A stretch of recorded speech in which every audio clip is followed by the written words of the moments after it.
Merci Thierry Rézy, merci au département de sciences de l'Alcazar, à la bibliothèque de l'Alcazar.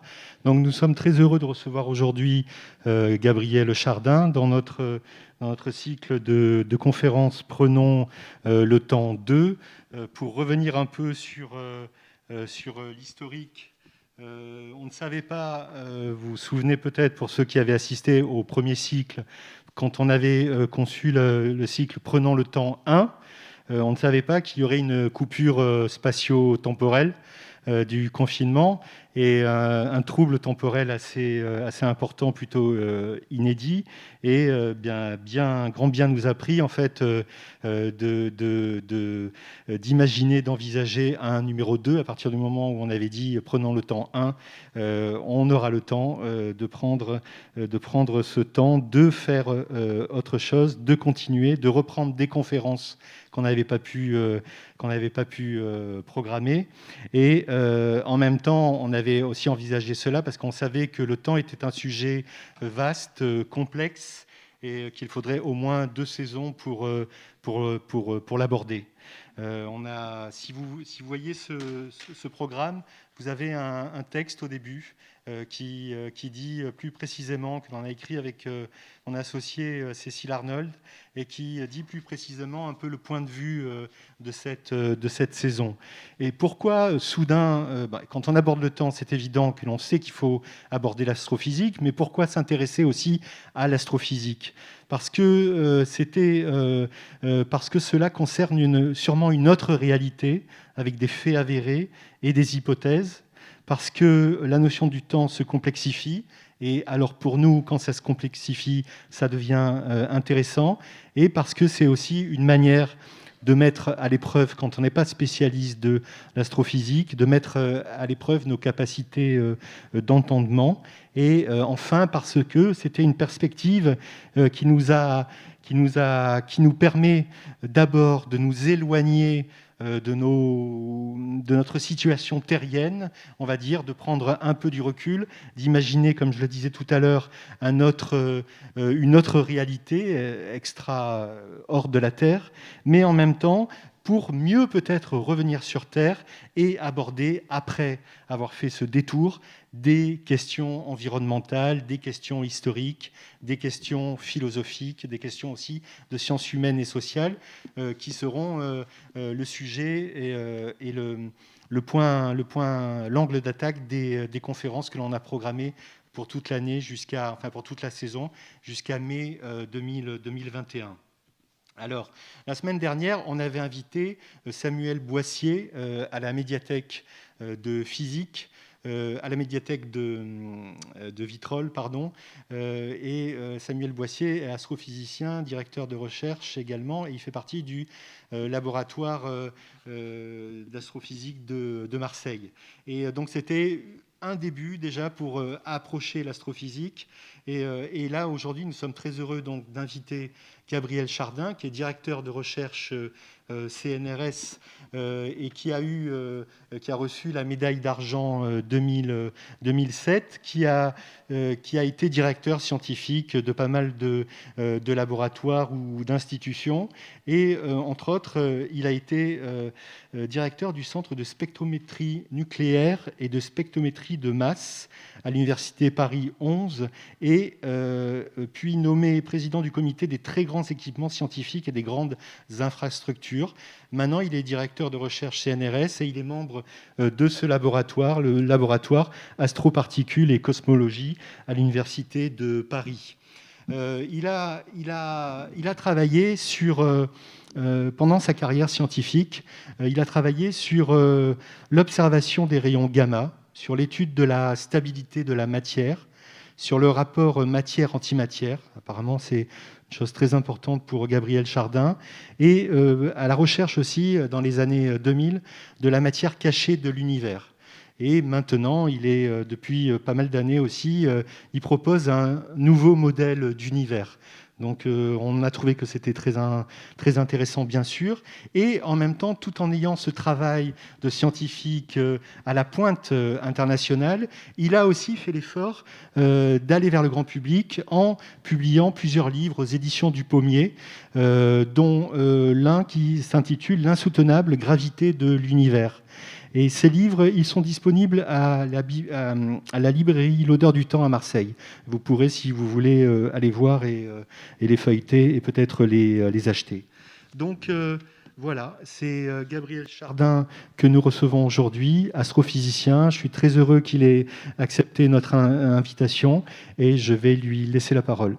Voilà, merci. Merci et bonsoir. Donc, je vais vous parler de choses qui ont un impact dans les mots assez humains. Naissance, vie et mort, ça fait toujours un peu peur, naissance, vie et mort. Mais c'était, comme point de départ, on peut prendre un peu l'idée d'Einstein qui était presque opposé. Il aurait voulu un univers, et en tout cas, il avait cherché au début un univers éternel. On va voir qu'en fait, l'univers ne peut pas être éternel. Il est obligé, à cause de la gravitation,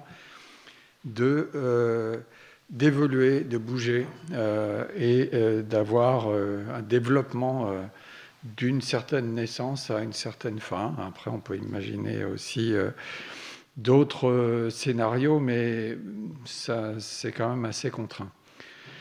Alors, progressivement, principalement après la Seconde Guerre mondiale, est arrivée l'idée qu'il devait y avoir un début extrêmement chaud de l'univers. À la fois parce que sinon on ne comprend pas la composition et le démarrage de la composition chimique de l'univers, qui a pas mal d'hélium. Les étoiles n'auraient pas pu fournir autant d'hélium qu'on en voit, c'est-à-dire à peu près un quart de la masse de l'univers. Et par ailleurs, dans les années 60, on a commencé à détecter les dernières lueurs froides aujourd'hui, mais très chaudes à l'époque, du moment où l'univers était encore au moins aussi chaud que la surface d'une étoile. C'est-à-dire qu'il était un plasma, il n'était pas transparent. Maintenant, on voit quasiment à l'infini des milliards d'années-lumière dans la plupart des directions, même de la Terre. À cette époque-là, ce n'était pas le cas. C'est comme si on aurait été à l'intérieur dans les surfaces, sur la surface du Soleil, mais à un endroit où c'est opaque. Or, la théorie de la gravitation d'Einstein, quoique Einstein ait pu en penser au début, elle prédit que, alors ça c'est des théorèmes des années 60 par Roger Penrose et Stephen Hawking, que quand on remonte en arrière, quand on fait le film en arrière de l'univers doit être passé par un état de densité que moi j'appelle énorme, mais la relativité générale, qui est une théorie classique, dit même infini. Bon, on pense qu'infini, ça n'a pas vraiment beaucoup de sens, donc il doit y avoir quelque chose qui remplace l'infini, mais voilà, la théorie d'Einstein, dans son caractère classique, c'est ce qu'on appelle une théorie non quantique, donc classique, prédit que la densité devient infinie nécessairement. Alors, est-ce qu'on le voit ? Non, on ne voit pas strictement une densité infinie, on ne sait pas voir ça parce qu'on n'est pas proche d'un objet de densité infinie, mais on voit quand même, donc, comme je l'ai dit, des restes d'éléments dont on pense qu'ils ne peuvent être produits que par un univers primordial, notamment dans l'hélium. Le lithium, c'est des quantités beaucoup plus faibles, et par ailleurs, on ne comprend pas tout à fait la quantité qu'on voit.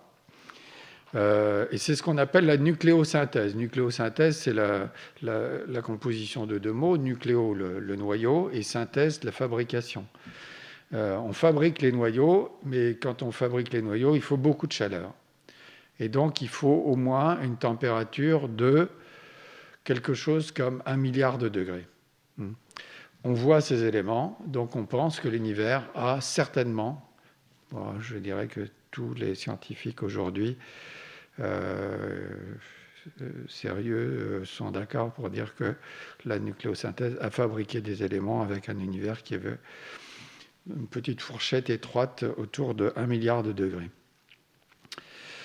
Donc l'univers a été extrêmement chaud, 1 milliard de degrés, c'est pas l'infini, mais c'est déjà pas mal.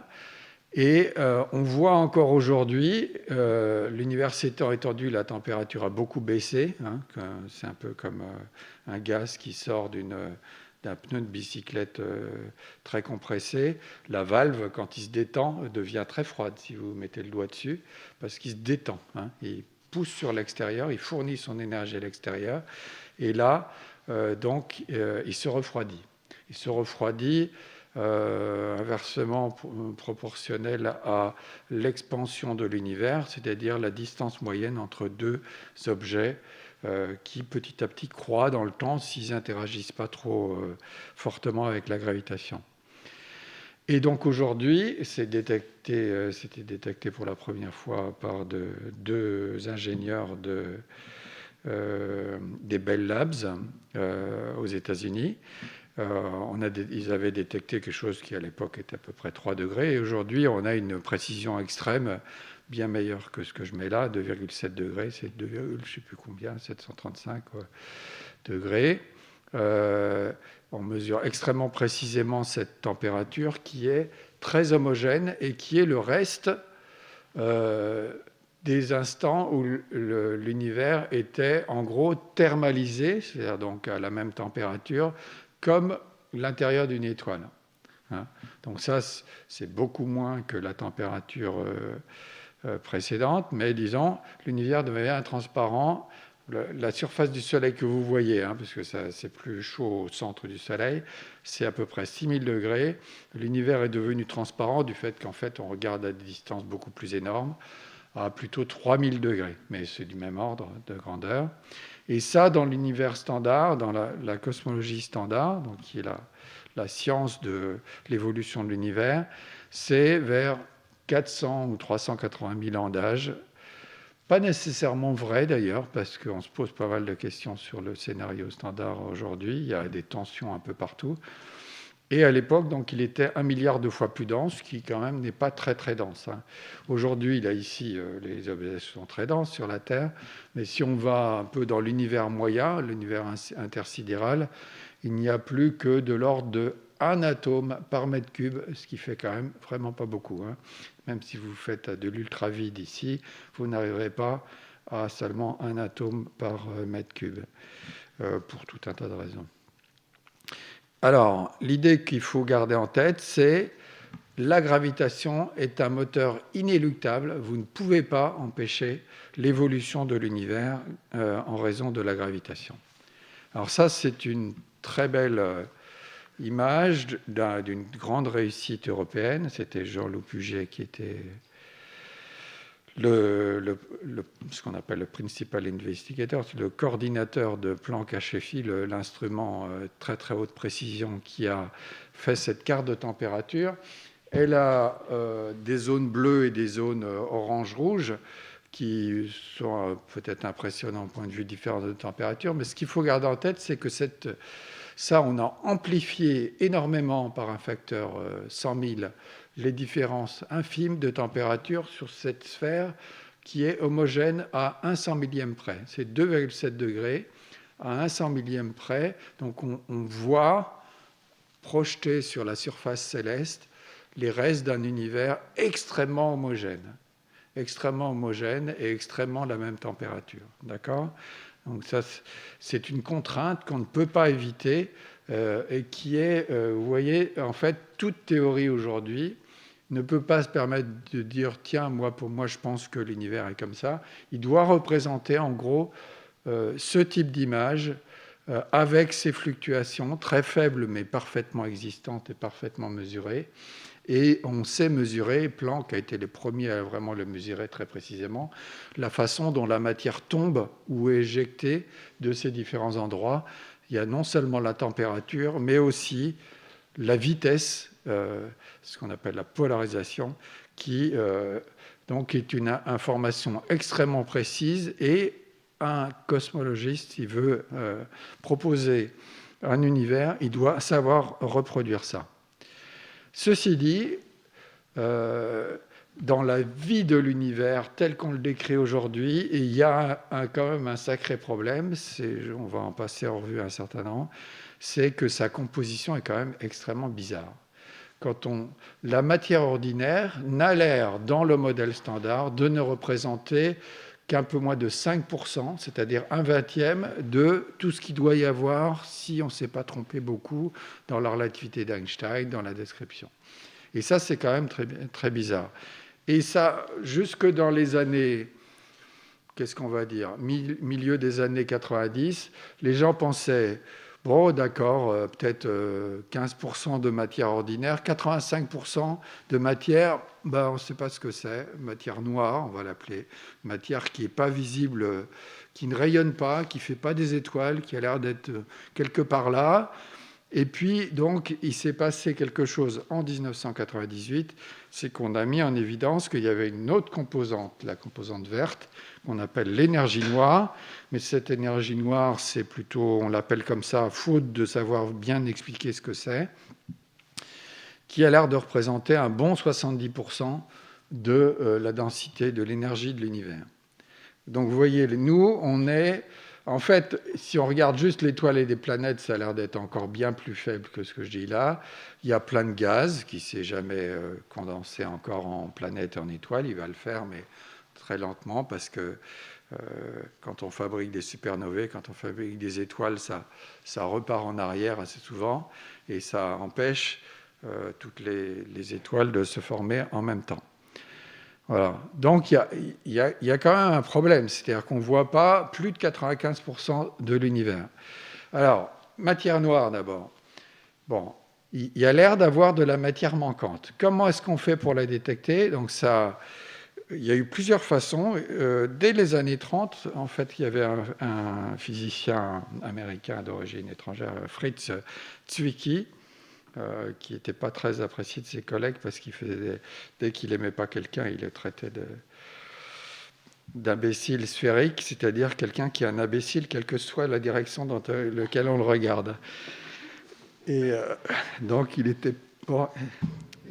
avait des rapports un peu compliqués avec ses collègues. Du coup, ces idées, jusque dans les années 70, ont été un peu oubliées ou n'ont pas été prises au sérieux, alors que c'était un problème réel. Il avait regardé non pas ce qu'on va regarder là, c'est-à-dire des galaxies, mais des amas de petites galaxies, ce qu'on appelle les globular clusters, c'est-à-dire des mini-galaxies. Et en regardant leur vitesse d'agitation, en décrivant ça avec Newton, il s'apercevait que ça bougeait beaucoup plus vite que ça devrait. C'est-à-dire le petit ensemble de ces blocs d'étoiles tournaient les uns autour des autres avec une vitesse qui aurait dû complètement les éjecter les uns des autres. Ils n'auraient jamais dû rester ensemble. Ils avaient une vitesse correspondant à 200 fois plus de matière, d'après lui. C'est même encore analysé aujourd'hui, c'est peut-être pas 200, c'est peut-être que 100, mais les gens sont d'accord aujourd'hui pour dire qu'il y a un problème énorme dans cet amas qu'on appelle le cluster l'amas de Coma, où il y a donc ces petits ensembles de mini-galaxies qui tournent autour d'elle avec apparemment énormément de matière cachée, parce que sinon il devrait partir dans les décors. Alors, dans les galaxies, dans les années 70, Vera Rubin, qui est décédée récemment, d'ailleurs, je crois qu'elle a eu le prix Nobel, je ne sais plus quand, l'année dernière, enfin juste avant de décéder. Elle a remis ça avec des collaborateurs, avec son équipe, dans les galaxies maintenant, non plus dans les amas de galaxies. Et alors, donc, comment on fait? Là, vous voyez qu'à l'intersection des axes horizontal et vertical, il y a une galaxie, c'est un machin spiral un peu comme la Voie lactée, qui est la matière tourne autour comme ça, voilà, avec des bras qu'on aperçoit plus ou moins. Et puis, donc, on sait mesurer la vitesse par ce qu'on appelle l'effet Doppler. C'est comme la variation du son d'une ambulance quand elle se dirige vers vous et quand elle se rééloigne après. La hauteur du son change. De la même façon, la hauteur de la lumière, c'est-à-dire sa couleur, change. Un tout petit peu son intensité, mais plutôt sa couleur change avec la vitesse. Donc, vous mesurez la vitesse. Sur tous les points de la ligne de visée passant par le centre de la galaxie, puis vous en déduisez la vitesse d'abord, et puis ensuite vous dites Newton n'est pas trop faux, et donc j'en déduis la masse. Et puis patatras, il y a l'air d'avoir beaucoup plus de matière que ce qu'on voit. Là, vous voyez la ligne pointillée, c'est ce qu'on attend dans le disque visible. Il y a l'air d'avoir plus enfin, la vitesse dépasse nettement ce qu'on attend de la matière visible. Bon, et là, ce n'est pas un facteur de sens, c'est en général plutôt un facteur, qu'est-ce qu'on va dire on va dire facteur 6 ou 7 en général. On ne sait pas très bien, ça dépend des galaxies, c'est pas une histoire extrêmement claire. Les galaxies, c'est quand même assez compliqué comme objet. Donc là, je reviens un tout petit peu en arrière. Pour comprendre la problématique, il y a plusieurs possibilités. Quand on voit un truc comme ça, on peut se dire, effectivement, il y a de la matière qui est cachée que je ne vois pas. Bon, je vais essayer de comprendre ce que c'est. Ou alors peut-être c'est la théorie alors, la théorie de Newton, on sait que c'est une approximation. La théorie d'Einstein qui a une modification. Ça a été proposé par un physicien qui s'appelle Jacob Bekenstein et par un autre, Mordechai Milgrom, tous deux d'origine israélienne. Ils n'ont pas toujours travaillé en Israël, mais ils ont longtemps travaillé en Israël en tout cas. Et donc la révolution d'Einstein sur la gravitation, j'essaie de l'illustrer simplement avec... il y avait déjà, vous savez, il y a plus de 300 ans, la révolution newtonienne, qui quelque part était le premier à formaliser par un calcul différentiel, c'est-à-dire on savait mesurer l'évolution pas à pas d'un système, très précisément quand même, et on résolvait un problème qui est les trajectoires des planètes autour du Soleil. Donc ça, c'est première révolution. Et puis vous savez qu'au début, déjà dès la fin du 19e siècle et au début du 20e siècle, y compris Le Verrier qui avait détecté une planète avec les lois de Newton, Neptune, par les perturbations qu'il faisait avec les autres, là, il voyait que ça ne marchait pas tout à fait, mais dans une zone où on ne pouvait pas cacher une planète, c'est-à-dire tout proche du Soleil. Mercure, la plus proche. Si vous mettez une autre planète qui perturbe un tout petit peu, elle va être hyper éclairée par le Soleil, elle va se voir comme le nez au milieu de la figure. Donc il y avait quelque chose qui ne marchait pas et qui faisait que probablement la théorie de Newton n'était pas la bonne. Et de fait, vous voyez la différence. Quelque part, Newton, il est très pragmatique. Il vous dit, voilà, loi Gm sur R2, la proportionnelle à la masse divisée par l'inverse de la carré de la distance. Et là, j'ai la force. Voilà, point final. Sauf que si on fait ça, ça ne marche pas tout à fait. Ça marche superbement bien, mais quand même pas tout à fait. En particulier, Mercure se décale un tout petit peu, et puis donc il tourne pas tout à fait comme vous l'attendez. Ce qu'on appelle le décalage du périhélie de Mercure. Et donc, on voit, Paul Valéry aurait déjà dû savoir qu'il racontait une bêtise en disant ça. Le génie Newton a consisté à dire que la Lune tombe. Alors, qu'est-ce qu'il voulait dire par là? Vous savez que pendant toute l'Antiquité jusqu'à quasiment Newton, les gens, ils se disaient « Ah tiens, la Terre, elle est centrale, et puis il y a une espèce de sphère autour de la Terre qui tourne avec les étoiles. » Et puis ça ne marchait pas pour les planètes. Donc ça, c'était un truc un peu embêtant, parce qu'on voyait que les planètes ne tournaient pas à la même vitesse que les étoiles, qui étaient fixes, qui en tout cas revenaient toutes à peu près à la même chose, à la même position un an après. Et puis il y a toute petite variation dans l'année, mais en gros, chaque 24 heures, ça a tourné. On pourrait préciser exactement ce que sont ces 24 heures, mais ça revient à chaque nuit successive, quasiment à la même position dans le ciel. Donc, Newton arrive en disant « Mais non, tout ça, il y a des objets comme le Soleil, la Terre, etc., qui sont dans le ciel. Et on explique ça avec une loi. On peut prédire le mouvement, la loi de la gravitation universelle. Et donc, dans ce cas-là, on réalise que la Lune, elle tombe juste ce qu'il faut pour rester à la même distance de la Terre. Elle tombe en permanence pour ne pas tomber, pour rester à la même distance de la Terre sur une trajectoire quasi circulaire. Donc, c'est ce que veut dire Paul Valéry. Le génie Newton a consisté à dire que la Lune tombe. qu'il y a une force qui l'a fait tomber un peu à chaque instant, pour qu'elle reste à la même distance de la Terre. Et en fait, donc Valérie aurait dû savoir que c'était faux et que quelque part, la bonne théorie, avec une précision bien meilleure encore, hein, comme on le voit dans le GPS ou dans tout un tas d'applications aujourd'hui, en fait, la Lune, elle va tout droit, elle ne tombe pas du tout, et simplement, elle se déplace dans un espace-temps courbe. Voilà, c'est ça qu'il faut garder en tête. Alors, si l'espace-temps est courbe, là, on peut revenir au temps dans notre univers et savoir quelle est la forme de l'univers. Et on peut, pour un univers qui est raisonnablement homogène au-delà d'une certaine distance, il peut avoir 3 cas. Alors, il peut être inhomogène aussi, hein, il peut être très très différent d'un endroit à l'autre. Notre univers, comme j'ai dit tout à l'heure, il a l'air d'être très homogène, d'un 100 millième près. Bon, donc on dit, bon, en gros, il est homogène à grande distance.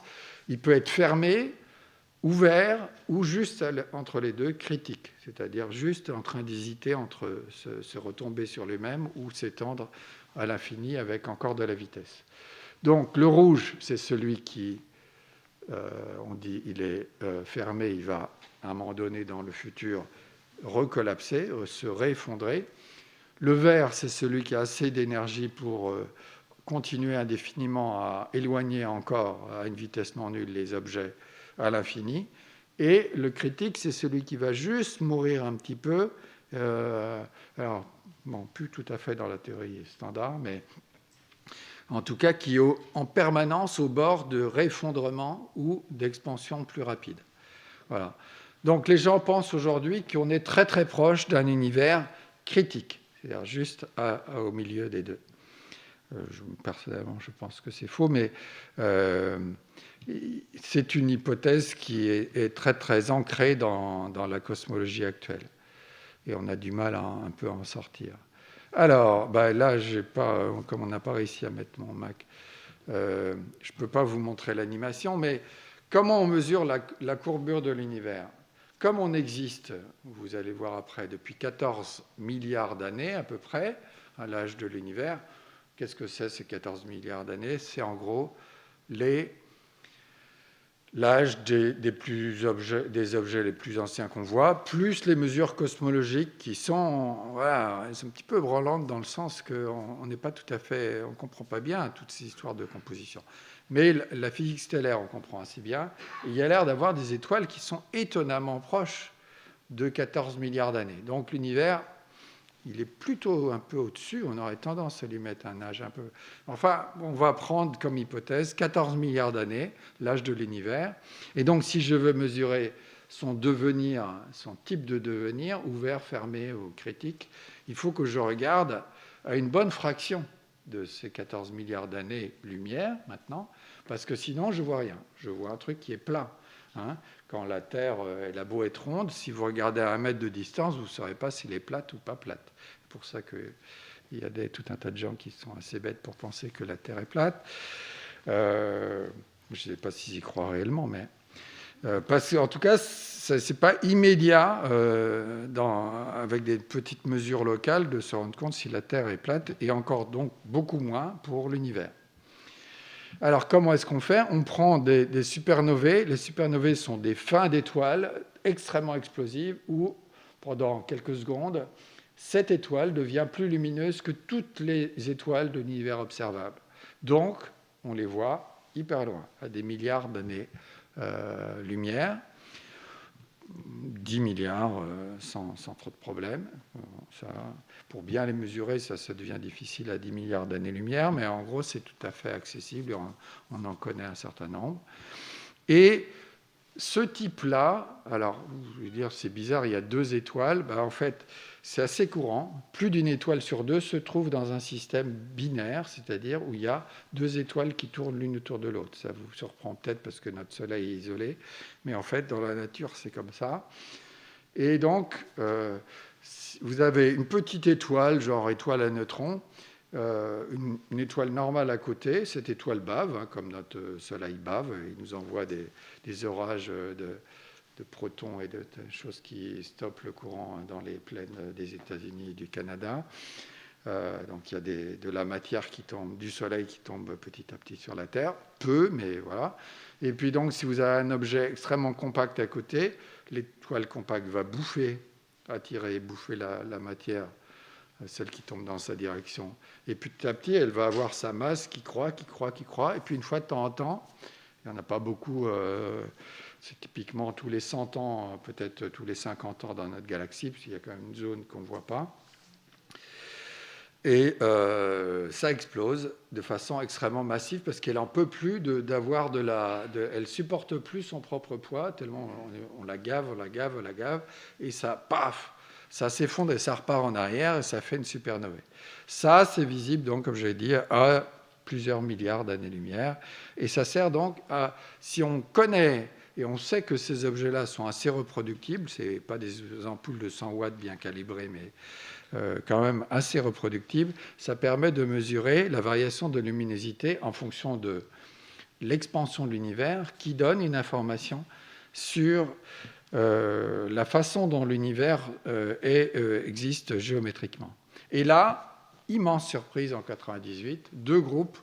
En fait, il y en a un, il était prêt à dire que ce n'était pas tout à fait accéléré, c'était plutôt vide, mais donc ils sont passés à côté quelque part de la solution qui est en train de probablement d'émerger aujourd'hui. Mais il y a toujours, 22 ans après, des questions fortes sur savoir si on a ou pas démontré cette gravité répulsive. Ça, on est tous d'accord.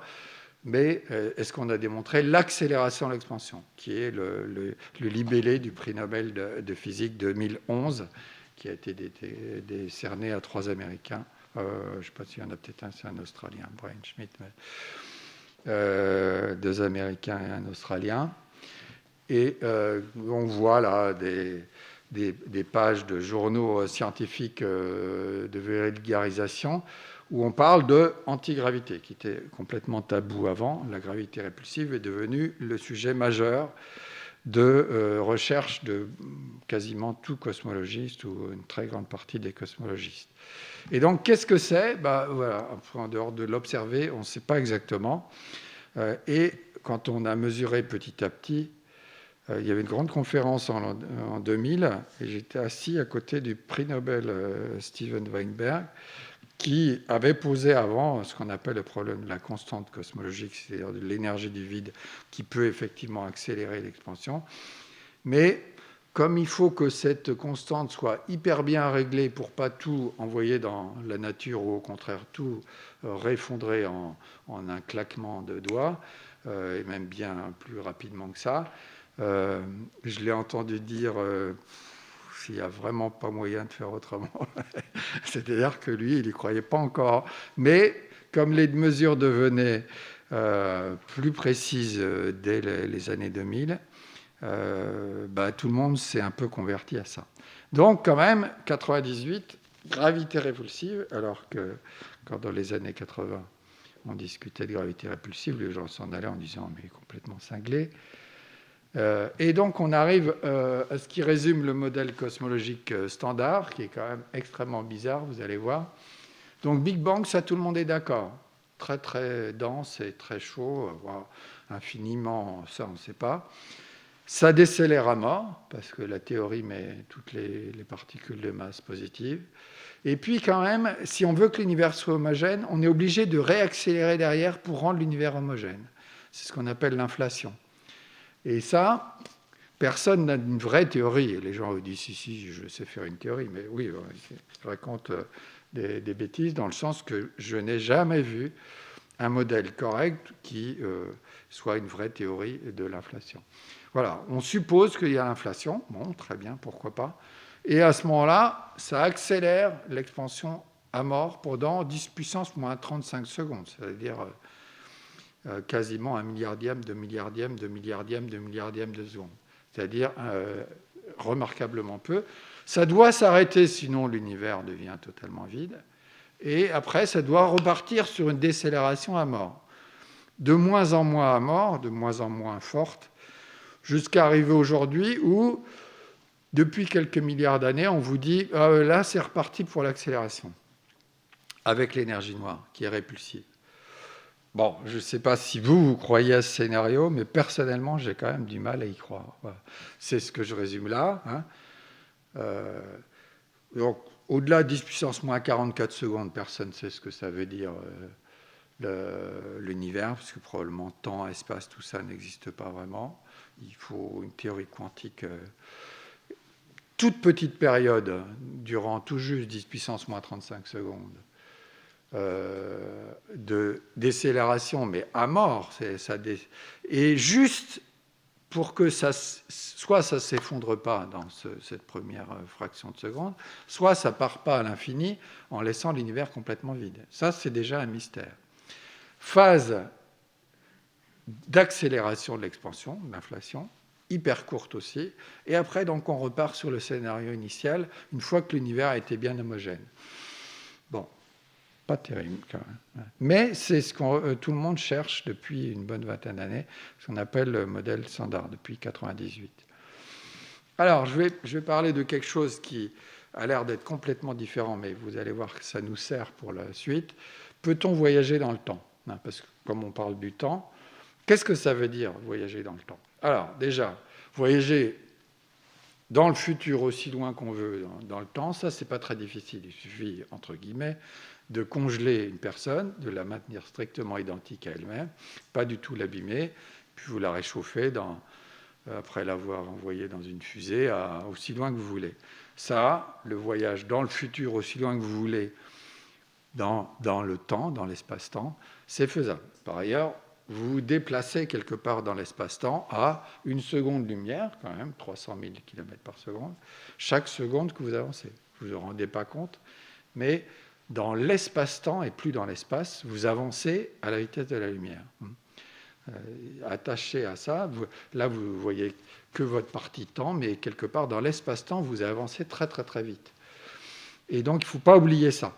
Alors, maintenant, si moi, mon temps, c'est ça, c'est-à-dire que l'espace reste constant et le temps avance, c'est-à-dire donc cet axe vertical de temps. Si je veux envoyer ma sœur, pourquoi ma sœur ? Dans le passé, comment est-ce que je vais faire ? Au départ, elle est immobile par rapport à moi.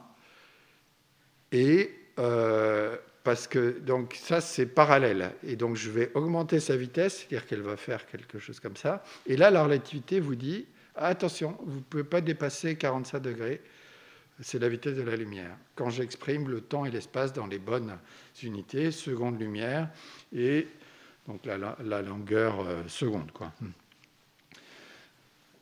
Donc, si vous voulez remonter en arrière dans le temps, il faut courber au-delà des 45 degrés et passer soit par une vitesse infinie, soit par une accélération infinie.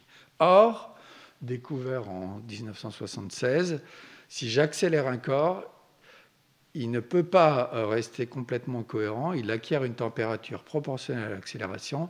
Et donc, c'est là que, vous voyez le petit bonhomme à qui on a essayé de faire passer par un trou de verre ou par quelque chose qui lui permet d'aller plus vite que la vitesse de la lumière, et on va parler après de films interstellaires et Contact, il ressort cramé. C'est ce que j'explique dans un petit livre qui s'appelle « Peut-on voyager dans le temps ?» C'est ce qu'on appelle l'effet Unruh, qui est relié à des choses qu'a étudié Hawking aussi, mais ce n'est pas lui qui aurait dû avoir son nom dessus probablement. Alors, déjà, les gens, souvent, ils ont en tête que si on peut en revenir en arrière dans le temps, on va créer des paradoxes. Ça crée des milliers d'histoires dans la science-fiction. Et dans le début des années 90, il y avait un très grand physicien qui est mort il y a quelques années, Polchinski, qui avait cru trouver un paradoxe complet, ce qu'on appelle le paradoxe du grand-père. Qu'est-ce que c'est le paradoxe du grand-père ? Alors, avant de regarder ça, Interstellar, c'est je vais voyager dans le temps, je reviens 100 ans en arrière, je tue mon grand-père avant qu'il ait... je ne sais pas si c'est mon père ou ma mère, mais enfin, il faut regarder. Et voilà. Donc, si il est mort avant d'avoir produit mon père ou ma mère, je ne peux pas exister, donc comment j'ai pu le tuer? Encore, ça, c'est le paradoxe du grand-père. Alors, est-ce que c'est vraiment un paradoxe? Alors, les gens, pendant très très longtemps, même encore aujourd'hui, trimballent l'idée que c'est un paradoxe.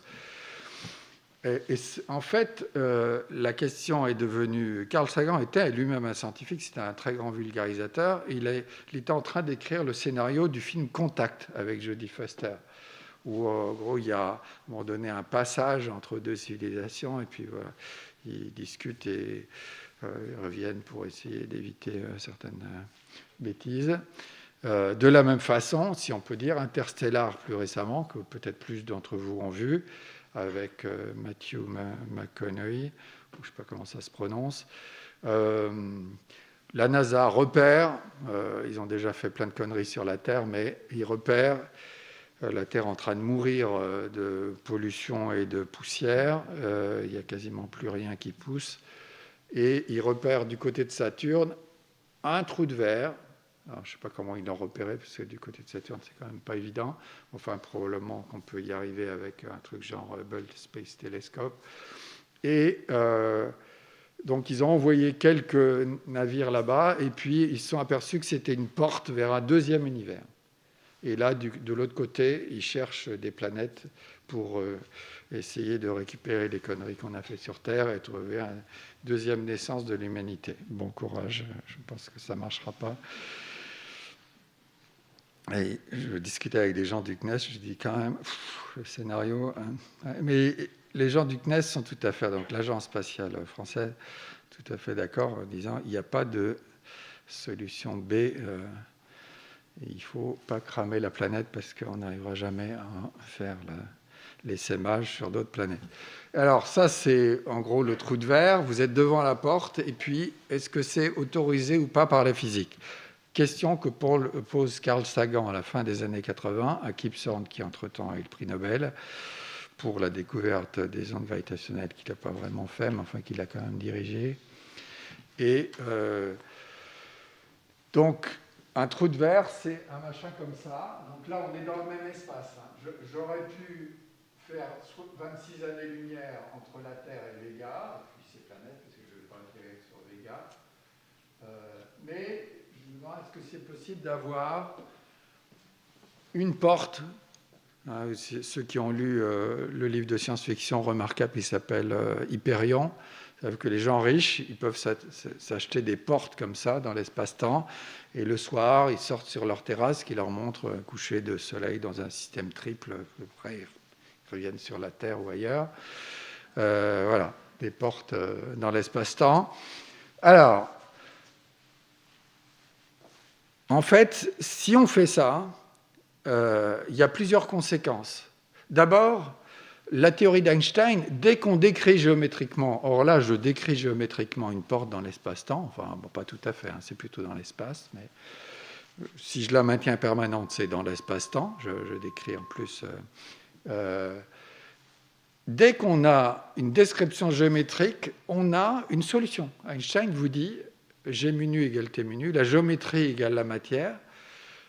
Si vous avez décrit la géométrie, Einstein vous dit, ben voilà, la matière qu'il faut mettre.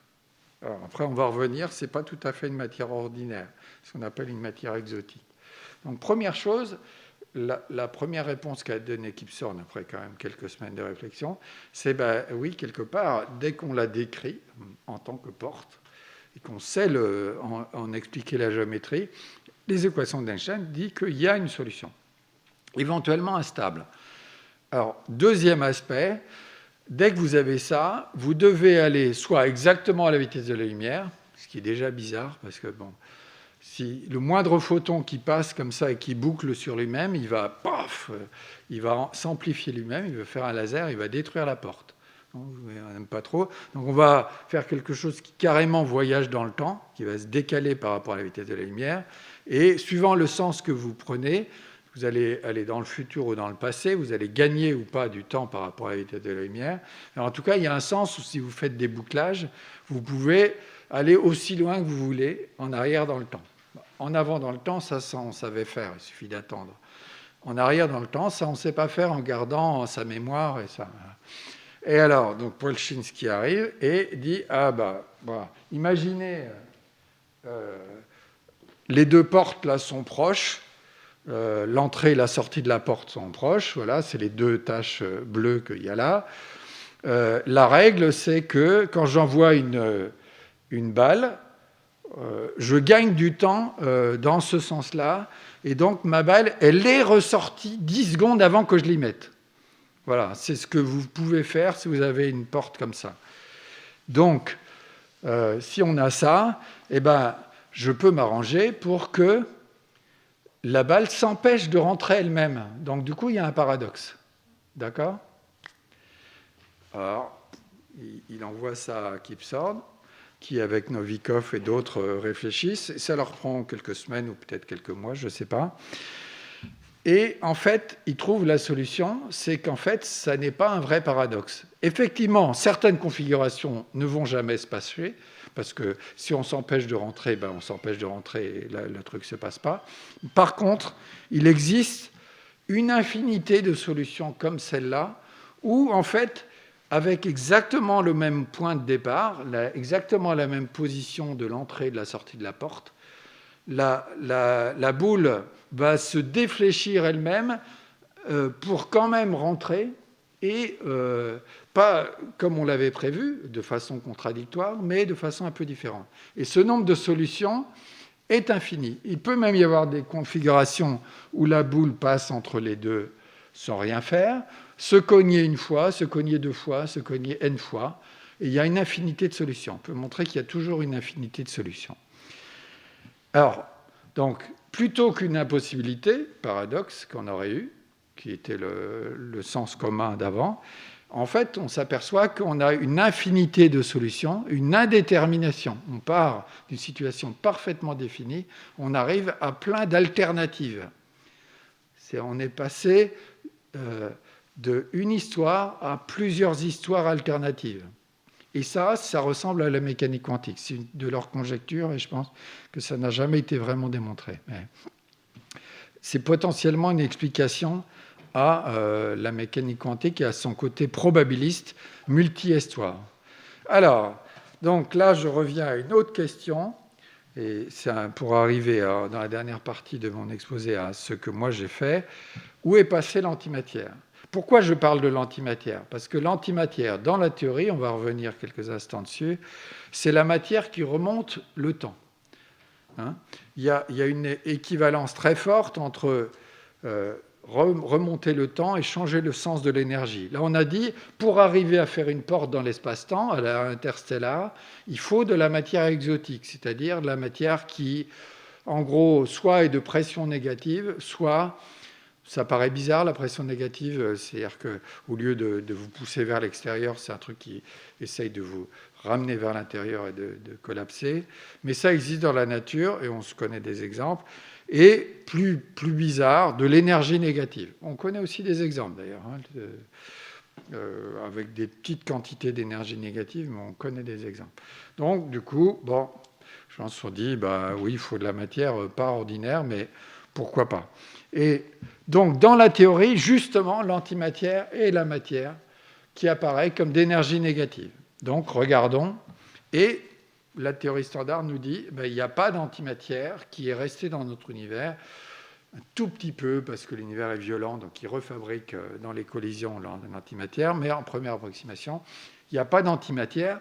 Par contre, on peut regarder comment ils se sont battus, parce que matière-antimatière... Vous avez peut-être vu Angers Desmonts, qui n'est pas du tout réaliste du point de vue scientifique.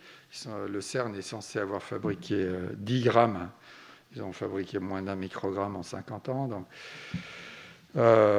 d'antihydrogène, je ne sais pas comment ils l'ont gardé non plus, et quelqu'un le vole, et puis après le héros va dans un hélicoptère et balance ça pour que ça rase par Rome. Je vous garantis que si vous balancez dans le ciel de Rome 10 grammes d'antihydrogène, Rome est quand même rasé, parce que ça dégage quand même beaucoup. 10 grammes d'antimatière, donc ça rase une métropole. C'est l'ordre de grandeur qu'il faut garder en tête. Donc, comme l'univers n'est pas hyper violent, c'est qu'il y a peu d'antimatière dans notre environnement. Ça, c'est une bonne constatation. Mais l'univers est forcément né avec autant de matière que d'antimatière, parce qu'il était à très très grande température. Et en gros, à très très grande température, c'est aussi facile de fabriquer l'un que l'autre. Donc, où est passée l'antimatière et pourquoi on peut compter tout à l'heure, je vous ai dit qu'il y avait le rayonnement du fond diffus cosmologique, donc du moment où l'univers était encore une étoile. On peut compter le nombre de photons. Et les photons comptent les protagonistes matière-antimatière. Il y a autant de photons qu'on a annihilé de particules de matière-antimatière. Il y a 413 photons par centimètre cube. Et donc, quand les gens font leurs petits calculs, ils se disent qu'en gros, il n'est resté qu'1 milliardième de matière. Pour plein de photons, témoins de l'annihilation matière-antimatière, il y a en gros que 1 milliardième qui sont restés et que de la matière. Bizarre. Comment on peut expliquer ça ? Eh bien, c'est pas clair, parce qu'il y a des moyens d'y arriver, mais on trouve pas, on a trouvé jusqu'ici aucune explication convaincante. Genre des idées vagues, oui, ça pourrait se passer là, peut-être, ouais. Mais il y a toujours une condition qui marche pas. Donc, par contre, matière versus antimatière, comme je l'ai dit, c'est l'expression, c'est la matière d'énergie de masse négative qui doit exister dès lors qu'on fait de la relativité. C'était ce qu'avait trouvé Dirac. Et pendant 1 an à peu près, on l'a traité d'imbécile, y compris en France, au Collège de France, quand il était venu exposer cette théorie. Et, Dieu soit loué pour lui, l'année suivante, Karl Anderson a trouvé le positron, c'est-à-dire l'antiélectron, qui s'annihilait avec l'électron, parce que c'était assez facile à produire. La notion de matière qui remonte le temps en un sens techniquement précis, c'est plus tard, c'est John Wheeler, le patron de Richard Feynman en 1957. Et puis Wheeler était hyper excité par l'idée et il appelle Feynman au milieu de la nuit et il lui dit « Ah, extraordinaire, imaginez qu'en fait, il y a plein de particules que je vois à un instant donné, ça c'est maintenant, hein, la ligne là, horizontale, avec l'espace qui change, mais le temps unique. Mais en fait, c'est toujours la même particule qui fait plein de zigzags dans l'espace-temps. Et donc, quand elle va vers le futur, ça va être, mettons, un électron, mais si elle fait demi-tour, ça fait un positron. Elle a dû changer sa charge parce que les physiciens croient, dur comme fer, à la conservation de la charge. Donc, ils voient plein d'électrons et de positrons. Et là, Feynman lui dit, professeur Wheeler, mais alors, on ne voit pas d'anti-électrons, où est-ce qu'ils sont ? Et alors, Wheeler est un peu interloqué, il n'avait pas pensé à ça, ça lui avait gâché après sa nuit. Et il dit peut-être caché dans les protons, parce que, bon, en gros, l'anti-électron, il a la même charge que le proton, et on ne sait pas très bien pourquoi, en dehors des modèles un peu ésotériques de grande unification, pourquoi.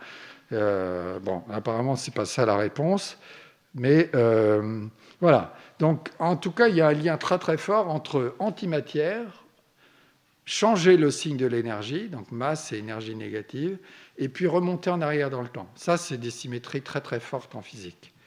Et on retrouve un peu notre façon de voyager dans le temps à travers ces portes dans l'espace-temps, dont je pense que si vous voulez transférer votre sœur ou votre grand-mère, ça ne marchera pas, mais au niveau microscopique, ça pourrait exister au niveau des particules. Et je finis avec ça. Moi, j'étudie depuis 2006 à peu près un univers symétrique matière-antimatière. Or, les gens ont étudié ça, y compris avec un physicien français qui s'appelle Roland Omnes dans les années 60, et un groupe dont Jean-Luc Puget, d'ailleurs, qui est son étudiant et qui ensuite s'est occupé de Planck, qui a eu divers très grands prix pour ça. Et donc, ils ont étudié la possibilité pour un univers d'avoir matière-antimatière. Pour faire, bref, une histoire assez compliquée, c'est impossible si, du moins, la gravitation est la même pour matière et antimatière. Voilà. Mais à l'époque, ils ne se posaient même pas la question. Ça paraissait évident que matière et antimatière. Mais en gros, si on cherche à avoir de la matière dans un voisinage raisonnable autour de la Terre et qu'il y a autant de matière que d'antimatière, ça fait trop d'annihilation, ça fait trop de photons gamma quand ça se rencontre. Et on n'arrive pas à réduire ça. La physique est suffisamment sensible aujourd'hui pour détecter leur annihilation. Donc, sauf si le principe d'équivalence d'Einstein est faux. Alors, donc souvenez-vous de ce que j'ai dit là, c'est-à-dire ce qu'on a vu tout à l'heure avec la trajectoire de la Terre autour du Soleil. Elle a l'air d'être courbe, mais en fait, elle va tout droit dans un espace-temps qui lui-même est courbe. C'est-à-dire, elle va tout droit, mais elle va au plus long. Ça paraît bizarre plutôt qu'au plus court, mais elle va au plus long dans l'espace-temps. Et voilà. Et donc le Soleil, c'est un truc qui déforme un peu l'espace-temps. Donc, il faudra regarder pas seulement l'espace, mais l'espace-temps. Et les rayons lumineux sont un petit peu défléchis au voisinage du Soleil. Si c'est ça la bonne représentation, comme le suggère Einstein, tout le monde doit suivre la même trajectoire, parce que c'est l'espace-temps qui est courbe, et donc n'importe quelle particule qu'on met dedans doit suivre l'espace-temps. Donc ça veut dire que, et ça tout le monde, même encore aujourd'hui, quasiment tout le monde a en tête, la gravitation ne peut pas distinguer matière-antimatière. Sauf que, en 1993, un physicien américain a remarqué un truc bizarre.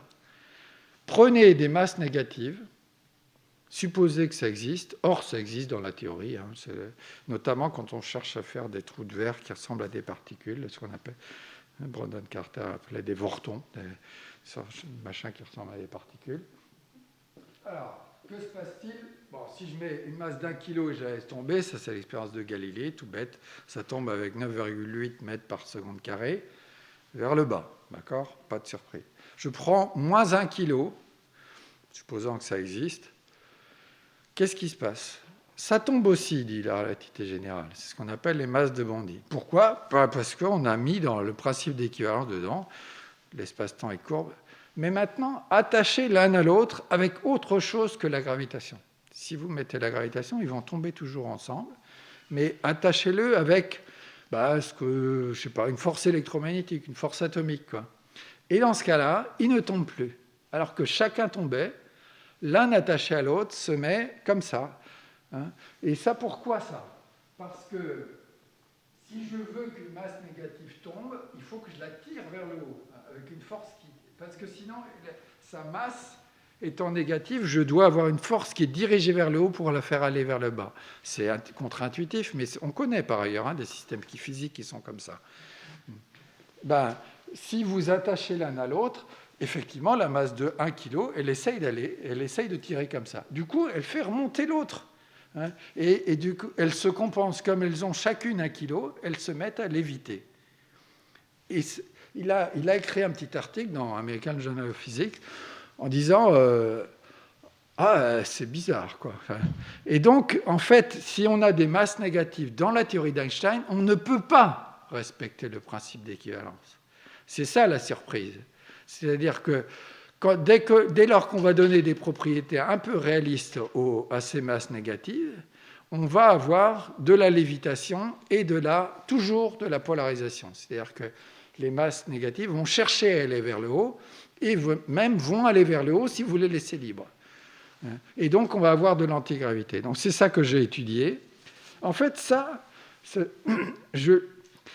c'est les règles que j'avais prises pour essayer de voir si cet univers-là marchait, mais je l'ai redécouvert seulement en 2017-2018. C'est-à-dire assez récemment. J'avais lu cet article et quelque part, moi non plus, je ne l'avais pas compris. Et quelque part, c'est la justification qu'il n'y a pas besoin de changer la théorie d'Einstein pour avoir de l'antigravité. On ne peut pas être cohérent avec la théorie d'Einstein s'il y a des masses négatives. Mettons les masses négatives, parce que de toute façon, on a de la gravité répulsive à 70% dans l'univers, au moins. Donc, mettons, et puis regardons ce qui se passe. Qu'est-ce qui se passe ? Ça, c'est même pas publié. Vous avez un scoop, là. Il se passe ça, c'est-à-dire que la matière, si j'enlevais l'orange, je verrais exactement la même évolution, plus rapide en fait que l'évolution standard, mais bon, ça on pourrait discuter, mais qui fabrique des structures très rapidement. L'univers standard, il a besoin de rajouter des grumeaux de matière noire, des inhomogénéités pour arriver à fabriquer des structures. S'il l'a pas, si ça ne vient pas de phase très ancienne, ça ne marche pas. L'univers est remarquablement étale et il n'y a pas du tout de vie, il n'y a pas du tout d'étoiles, il n'y a pas du tout de planètes. Donc là, cet univers étant très contrasté dès le départ, il y a les masses positives qui s'effondrent, les masses négatives qui essayent de s'étendre, mais elles sont quand même repoussées par les masses positives. Il se passe ça, et vous voyez qu'il y a des zones effondrées sur la matière, c'est les étoiles, c'est les galaxies, les clusters habituels. La matière, là, elle est repoussée dès qu'elle voit un gros bloc de matière bleue. Elle est repoussée, elle n'arrive pas. Mais elle s'étend parce qu'elle est repoussée aussi par elle-même. C'est vraiment de la masse négative, au sens de la relativité générale. Et donc, en dehors des galaxies, vous avez des grands nuages froids qui poussent un peu comme ils peuvent et qui changent complètement la gravitation autour de vous par rapport à ce que vous pensez. Ça, si vous faites ça, ça fait exactement ce qu'on observe dans la matière cachée. Ça fait des courbes de rotation qui ne décroissent pas du tout avec la distance, qui restent plates, et vous avez l'impression qu'il y a plein de matière, alors qu'en fait, vous êtes en train de voir l'antimatière qui vous confine par sa répulsion à l'extérieur. Vous n'avez pas pensé à ça, voilà. Donc, c'est ce qu'on est en train de regarder. Et il y a aussi des essais au CERN, par 3 expériences, et quand même 150 physiciens à peu près, de peser l'antimatière. Donc, je vais résumer hyper rapidement, et puis c'est quasiment la fin. Ça semble facile de peser l'antimatière, mais c'est très compliqué. La première étape, c'était il y a 25 ans, quelque chose avec des physiciens que peut-être certains d'entre vous connaissent, qui auront probablement un de ces jours le prix Nobel, Michel Dévoret et Daniel Estève. On a en gros démontré que ce n'est pas possible, c'est ce que faisait le CERN à l'époque, d'arriver à mesurer la gravitation sur des particules qui sont chargées, comme un proton, comme un antiproton, un électron, un positron. Il y a des expériences, celles de Whitborn et Fairbank, qui ont dit qu'ils avaient pesé l'électron. On peut quasiment démontrer aujourd'hui, on l'a écrit et on l'a publié, avec la référence que je mets là, que ce n'est pas possible. C'est faux par des milliards. C'est une des expériences de physique les plus fausses qui existent. Bon, Fairbank est mort, Whitborn a écrit un vague démenti, mais voilà. Et donc, à partir de cette conférence où je suis allé présenter ça, il y avait dans la salle Joren Vals, qui a travaillé avec le prix Nobel Theodor Hensch, et il s'est dit, ce gars-là a raison, il faut faire autrement, il faut mesurer ça sur des systèmes qui n'ont pas de charge électrique, qui vont être neutres, et on pourra mesurer la gravitation. Et donc, ils ont trouvé une méthode qui a été implémentée au CERN par 2 des 3 expériences dont je vous parlais, qui est alpha-G, G-bar et GIS. Donc, alpha-G et G-bar font des choses assez semblables à ça, enfin G-bar en particulier. Voilà, c'est des expériences assez compliquées, ça prend de la place au CERN, pas tant que ça, pas autant que Atlas et LHC, le très grand accélérateur hadronique de protons. Mais voilà. Et le CERN est arrêté depuis 2 ans, 2 bonnes années, et devrait redémarrer au printemps de l'année prochaine, si le Covid ne le retarde pas trop. Voilà. Quelques mots sur ce que j'avais dit, et c'est les derniers transparents. Futur très lointain de l'univers, si vous voulez savoir ce qui se passe, on ne sait pas tout à fait, mais on peut supposer. Contrairement à ce que Einstein, j'ai commencé par ça, voulait faire un univers éternel, il aurait déjà dû se dire qu'une étoile, quand même, ça rayonne, donc ce n'est pas éternel. Lui qui croyait à E égale MC2, si ça rayonne, au bout d'un moment, il n'y a plus de M parce qu'on a tout dissipé dans la nature. Donc les étoiles ne peuvent pas être éternelles, sinon il y a quelque chose qui ne va pas. Elles ne peuvent pas brûler et être éternelles, sinon il n'y a pas de conservation de l'énergie. Bon, alors il y a des étoiles qui brûlent vite, des étoiles très massives, parce qu'on peut se dire elles ont plus de matière, elles vont durer plus longtemps. Non, c'est exactement l'inverse. Et des étoiles comme le Soleil qui vont durer encore 4 milliards d'années, à peu près. Elles vont devenir des géantes rouges, elles vont englober la Terre. J'ai une blague à ce sujet. Il y a quelqu'un qui est un astrophysicien qui raconte ça, et puis après, dans les questions à la salle, il y a quelqu'un qui dit « Tout à l'heure, vous avez dit, professeur, 4 millions d'années », et l'astrophysicien « Non, rassurez-vous, 4 milliards d'années. » Personne ne se rassure, disait « Ah, bon !» Parce que, si vous atteignez 4 millions d'années, déjà, mais effectivement, c'est à plutôt 4 milliards d'années. Donc, les étoiles les moins massives, elles rayonnent hyper lentement, donc on peut les faire durer 100 000 milliards d'années. Ça fait pas mal par rapport aux 14 milliards d'années d'aujourd'hui. Après, il y a toujours des trous noirs qui s'accumulent au centre des galaxies. Nous, on a un trou noir de 4 500 000 masses solaires. Il y a des trous noirs de milliards de masses solaires, quelque part, au centre de certaines grosses galaxies, qu'on ne comprend pas d'ailleurs dans la théorie standard. Et soit ils bouffent, soit ils éjectent. Et au bout d'un moment, tout le monde se retrouve un peu dans la nature, ou alors ils sont venus grossir la masse du trou noir. Après, la matière restante, au bout d'un moment, elle se désintègre. Ça, on est quasiment sûr. Je l'ai cherché, c'était le début de ma carrière, la stabilité de la matière. Je l'ai cherché pendant quand même une bonne dizaine d'années. Et on ne l'a pas trouvé, ce qui en soi était un grand résultat parce que ça exclut le scénario le plus. Mais par contre, on ne l'a pas observé. On pense que ça se passe, mais probablement, on est allé jusqu'à 10 puissance 33 ans. Je ne sais pas si vous voyez ce que c'est, mais ça fait quand même pas beaucoup. Ça fait une désintegration par 1000 tonnes de matière et par an. Il faut être patient, quoi. Et être sensible, surtout, parce que ça peut se passer, vous ne voyez rien. Donc ça a été fait par nous, par des Américains et par des Japonais. Et personne ne l'a observé de façon convaincante. Il y a des gens qui ont dit qu'ils l'avaient vu, mais ce n'est pas vrai. Donc on pense que ça pourrait être 10 puissance 35 ans. Donc ça, dans ce cas-là, la matière devient aussi antimatière, rétablit les symétries entre les deux. Et tout ça va pouvoir s'annihiler. Les électrons et les positrons, ce qui reste en objet stable, vont pouvoir s'annihiler en 10 puissance 70 ans. Vous voyez encore. Et puis les trous noirs, ils doivent s'évaporer, c'est un résultat de Hawking. Et après, il n'y a plus rien à voir, en première approximation. Et l'univers, de toute façon, est mort. Voilà. Si vous vouliez voir les références, là où je raconte un peu tout ça, c'est ce dont on a parlé au début, dans la présentation. Et certaines des choses que j'ai racontées sont seulement disponibles dans la littérature scientifique parce qu'ils ne sont pas encore passés dans la vulgarisation. Voilà, je vais m'arrêter là. Merci de votre attention.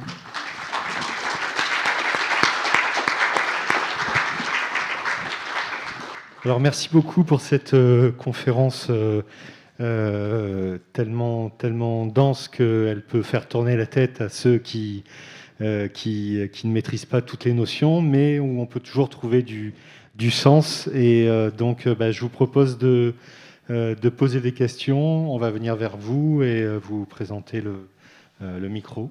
Oui.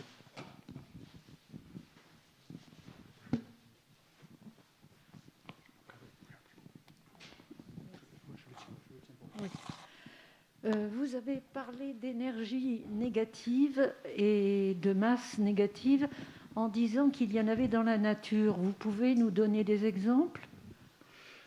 Alors, des masses strictement négatives au sens par rapport à l'énergie du vide, les seuls exemples d'énergie négative par rapport à l'énergie du vide, c'est l'effet Casimir. Je ne sais pas si vous êtes physicienne ou pas. Bon, c'est un effet de réduction de l'énergie par des conditions limites avec des plaques métalliques. Et ça fait un état, quelque part, effectivement, d'énergie négative. Et on supprime certains modes. Alors, des masses négatives au sens moins de masse que le milieu moyen qui est autour de vous. Parce que quelque part, on ne sait pas très très bien quelle est la densité d'énergie moyenne. C'est très difficile à observer en général. Donc ça existe, et c'est un système qui existe dans ce qu'on appelle les semi-conducteurs. On sait faire des exemples où il y a des électrons. Bon, ils ne sont pas du tout des électrons, c'est des quasi-particules bien environnées par tout le matériau qui est autour, mais ils se comportent en gros comme des électrons. Il y a des choses qui se comportent comme des positrons, qui sont des trous, c'est-à-dire un manque d'électrons. Donc par rapport au milieu qui est autour d'eux, ils ont une masse négative. Ils sont moins denses que le milieu moyen qui est autour d'eux. Donc, dans ce sens-là, ils ont une masse négative. Qu'est-ce qui se passe si je les mets dans un ascenseur ? Les trous descendent, les électrons sont plaqués à la base si l'ascenseur monte rapidement, et les trous font l'inverse, ils sont plaqués vers le plafond. Et voilà. Ça, c'est connu depuis les années 70. C'est largement inaperçu. C'est-à-dire que, de toute façon, les gens n'aimaient pas la notion de masse négative. Il faut quelque part, évidemment, si avec rien, vous pouvez fabriquer des particules, il y a un problème. Vous faites une instabilité violente. Alors, ce qu'on voit en relativité générale, c'est qu'en fait, les trous noirs les plus complexes, ils ont l'air d'être non pas plus m, ou plus m et plus q avec une charge, mais plus m moins m. Les solutions les plus générales de la relativité générale, il y a la masse plus m doit être attachée à quelque chose qui a de masse négative. Et du coup, le fait de devoir faire toujours les deux stabilise l'un et l'autre. En fait, quelque part, il y a une sorte d'énergie nulle pour fabriquer la paire masse positive, masse plus un proton, par exemple, et moins un proton, qui va être un antiproton, selon ma théorie. Et donc, par ailleurs, ça se trouve de façon forte dans les symétries de la relativité générale. Vous avez cette symétrie de charge. Si vous mettez la charge du proton d'un côté, ça va être attaché à l'autre, la masse négative du proton et la charge opposée à celle du proton. Donc, la charge d'un antiproton. Donc, tout ça fait qu'on a tendance à se dire qu'il pourrait bien y avoir ça dans la relativité générale d'Einstein. Il n'y a pas besoin d'aller chercher très loin. Et il faut regarder les conséquences, et les conséquences sont étonnamment proches de notre univers, avec de la gravité répulsive.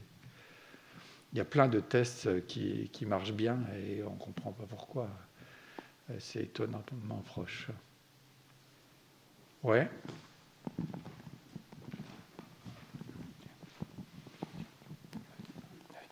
Moi, je voudrais que vous expliquiez un peu le principe d'équivalence, vous savez, de l'Einstein dans la géométrie de l'espace-temps. Le principe d'équivalence, si on a en tête que la relativité générale est une théorie exacte métrique, avec une seule métrique, dès qu'on a dit ça, le principe d'équivalence est automatique, d'accord ? Parce qu'on a un espace-temps courbe, et donc, quand vous avez donné la direction initiale dans l'espace-temps, pas juste dans l'espace, mais dans l'espace-temps, après, vous suivez la géodésique, c'est-à-dire, les gens disent le trajet le plus court, mais donc dans l'espace-temps, c'est le trajet le plus long, avec le plus de temps, et puis c'est fini. Donc, vous êtes obligé, dès que vous avez dit c'est une théorie métrique, la relativité générale, vous êtes obligé d'avoir ça. Ce que j'ai décrit là, on l'a montré en 2018, avec en gros les électrons et les trous, ça impose, on ne peut pas avoir une description newtonienne, ce qui a été pour nous aussi une surprise. On ne peut pas décrire, même avec 3 masses. La théorie de Newton, en principe, vous permet de violer le principe d'équivalence, puisqu'il y a masse inertielle, masse gravitationnelle active et passive. Donc avec ça, on peut tout faire. Non, on ne peut pas faire le système électron-trou. Il faut faire un système bimétrique. Il n'y a pas le choix. C'est publié, c'est en Physical Review. Donc, ce n'est pas n'importe quoi. Je veux dire, ça a été contrôlé et ça avait déjà été plus ou moins vu par d'autres gens. Curieusement, le système électron-trou, qui existe pourtant dans la nature, il n'est pas descriptif de façon newtonienne. Ça, c'est assez curieux. Il faut De toute façon, on voit que dès lors qu'on met des masses négatives au sens de la relativité générale, il va y avoir quelque chose de nouveau. Il va y avoir la polarisation. Toujours. Et la lévitation, elle n'est que dans le cas symétrique, plus m, moins m.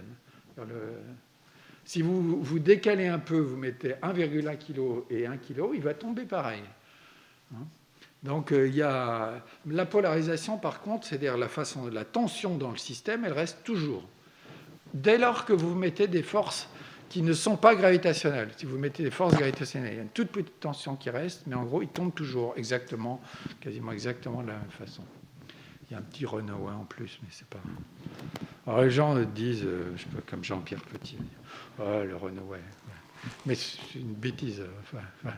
Je suis désolé de dire, mais le Renouet, ça se trouve avec c'est-à-dire le fait que quand on met une masse plus et une masse moins, la masse plus, quand on regarde ce système-là, la masse plus et la masse moins se poursuivent du côté de la masse plus, ça démarre du côté de la masse plus. Ça paraît bizarre comme ça paraît contredire pas mal de choses. En fait, non. Si on regarde, on connaît des simulations avec une masse plus, un vide derrière, une dépression derrière, Et les simulations ont été faites dans les années 90 et ils font exactement ça. Alors que tout est décrit avec des masses positives. Voilà. Donc, au départ, on est surpris par... on ne pensait pas à ça parce qu'on ne raisonne jamais avec des masses négatives.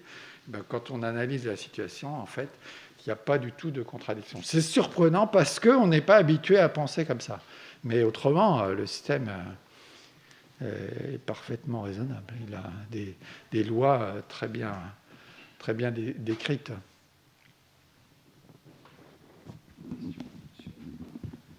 Oui, bonjour. Est-ce qu'on peut penser que la matière noire soit là avant le Big Bang ? Moi, déjà, j'essaie de me débarrasser de la matière noire. Mais après, si vous voulez la garder, vous pouvez.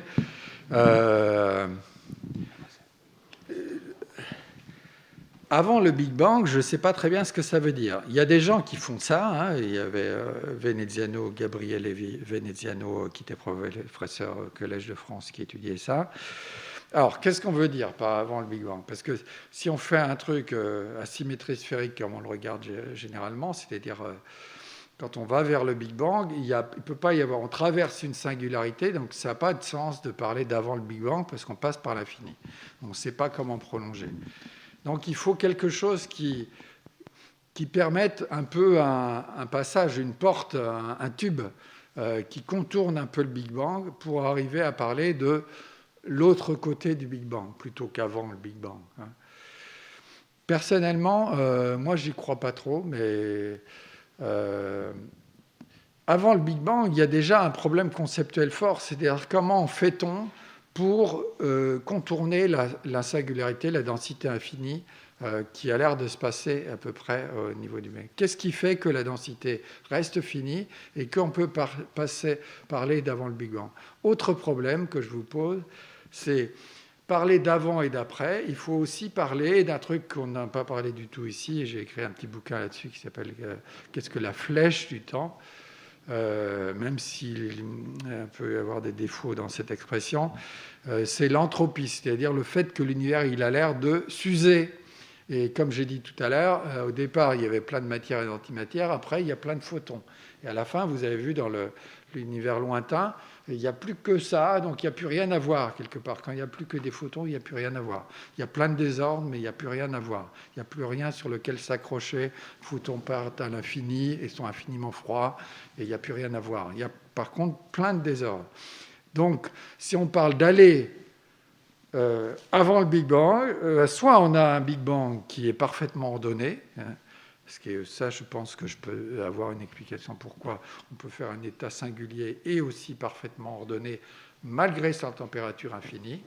Il faut simplement utiliser des températures négatives, encore une fois, parce que n'importe quelle température négative est plus chaude que n'importe quelle température, même plus l'infini. Et on connaît des systèmes très ordonnés et de températures infiniment chaudes dans ce sens-là. Voilà. Donc, si c'est le cas, vous n'irez pas au-delà de cet ordre parfait qui est donné par des températures négatives. Ça, c'est pas possible. Donc, c'est pas la peine d'aller avant parce que ça n'a pas de sens. Vous avez déjà trouvé l'ordre parfait. Si, par contre, comme dans la théorie standard, vous avez encore du désordre, et c'est ça le vrai critère au moment du Big Bang, et que vous avez un moyen de contourner, de ne pas passer par ces densités infinies pour que ça garde aussi un sens, eh bien, vous pouvez vous poser la question de trouver des états qui sont plus ordonnés, en un certain sens à préciser, et qui vont au-delà du Big Bang. Ça devient possible. Et à ce moment-là, vous pouvez vous poser la question de savoir si matière noire ou pas, ou énergie noire, existait là-bas ou aussi de l'autre côté, ou est-ce que l'univers change à travers... Il y a des gens qui pensent que les règles de physique changent quand on passe par ces Big Bang. Voilà, on découvre une autre bulle d'univers qui a des règles légèrement différentes ou totalement différentes. Puis, il y en a peu qui sont propices à la vie, donc on est dans une bulle assez exceptionnelle. Moi, j'aime pas beaucoup ça. Je pense que c'est la fin de la physique si on fait ça. Si on se dit que l'univers n'est que comme il est, que parce que s'il était différent que comme il est, on ne serait pas là. On a fini d'expliquer les choses. Okay. Merci pour cette présentation. si j'ai compris quelque chose, et je ne suis pas sûr, c'est qu'on oublie la matière noire, l'énergie noire. Il y a une distribution symétrique matière-antimatière. Elle n'est pas totalement symétrique puisque l'antimatière est très étalée. Elle ne sait pas s'effondrer. D'accord. Et justement, c'est essentiel pour faire ce qu'on a dans... si vous l'effondrez aussi, vous n'avez pas les courbes de rotation plates des galaxies. C'est vraiment essentiel qu'elles soient étendues. D'accord. Et dans ce cas, est-ce qu'on ne verrait pas des annihilations tout le temps dans l'espace? Non. Alors, je pense qu'on en voit de temps en temps dans les simulations qu'on a faites, là, qu'on n'a pas encore publiées. On voit de temps en temps un globular cluster, c'est-à-dire un petit groupe d'étoiles qui arrive à pénétrer. Les galaxies n'arrivent jamais. On n'a jamais vu, en tout cas dans les simulations, malgré déjà un certain nombre de simulations.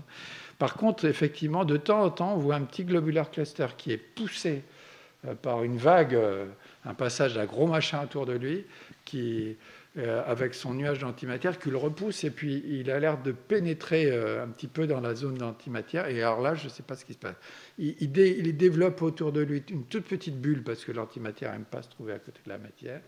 Mais voilà, il y a d'autres cas. Si on a un quasar, c'est-à-dire un gros trou noir qui bouffe de la matière et qui en renvoie, qui envoie un jet, ça a largement assez d'énergie pour aller jusqu'au nuage d'antimatière.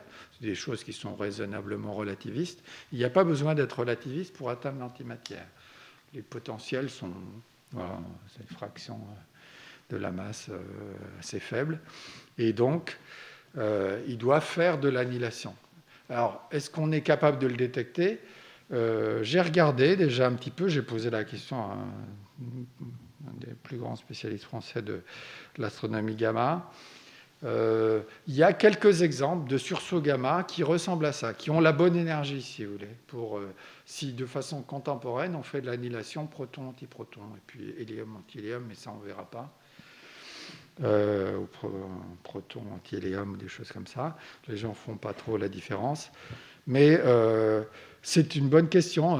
Effectivement, dans l'univers faisant des choses assez violentes, comme les quasars, et avec leurs jets, parce que il doit y avoir de temps en temps des épisodes assez violents dans l'annihilation. Une très bonne question. Oui, merci.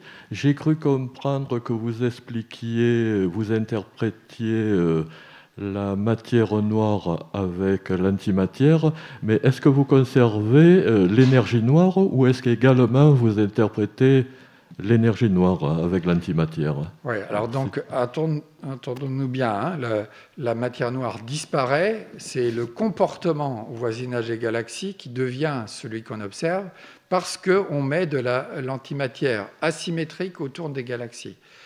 Si vous essayez de paver l'espace, à chaque fois qu'il y a une grosse galaxie, en première approximation, on va se dire qu'elle va faire une bulle autour d'elle parce qu'elle repousse l'antimatière. C'est faux, en fait. Elle fait plutôt des cylindres. Si on regarde dans les simulations, ça ne peut pas faire des bulles. Ça ne fait jamais essentiellement des bulles.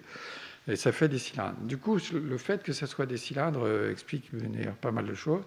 Donc, il n'y a plus de matière noire, même sous forme d'antimatière. Et par contre, il reste autant d'antimatière que de matière. Et oui, on se débarrasse aussi de l'énergie noire, parce que c'est la partie répulsive vient de l'antimatière. Ouais. Dans le bilan, 70% d'énergie noire, 18% de matière noire, que 4% de matière visible. Ouais. Comment ça marche? En fait, donc, on peut regarder le bilan. C'est qu'il y a beaucoup plus de matière que ce qu'on pensait. Et ça, c'est imposé par la façon dont la nucléosynthèse se passe dans cet univers-là. Il n'y a pas le choix. Donc il n'y a plus de matière noire et l'égalité matière totale à peu près et énergie noire est toujours, est expliquée par le fait qu'il y ait autant de masse, mais qui est un peu loin, de masse négative. Si vous voulez, vous pouvez regarder les supernovae Ah oui, parce que je ne l'ai pas là, ce n'est pas mon ordinateur. Il y a quelqu'un, dès 2003, donc 5 années après la découverte de l'énergie noire, qui a dit « Attention quand même, l'univers, il a l'air d'être étonnamment vide. » Alors, il a autant de masse plus que de masse moins.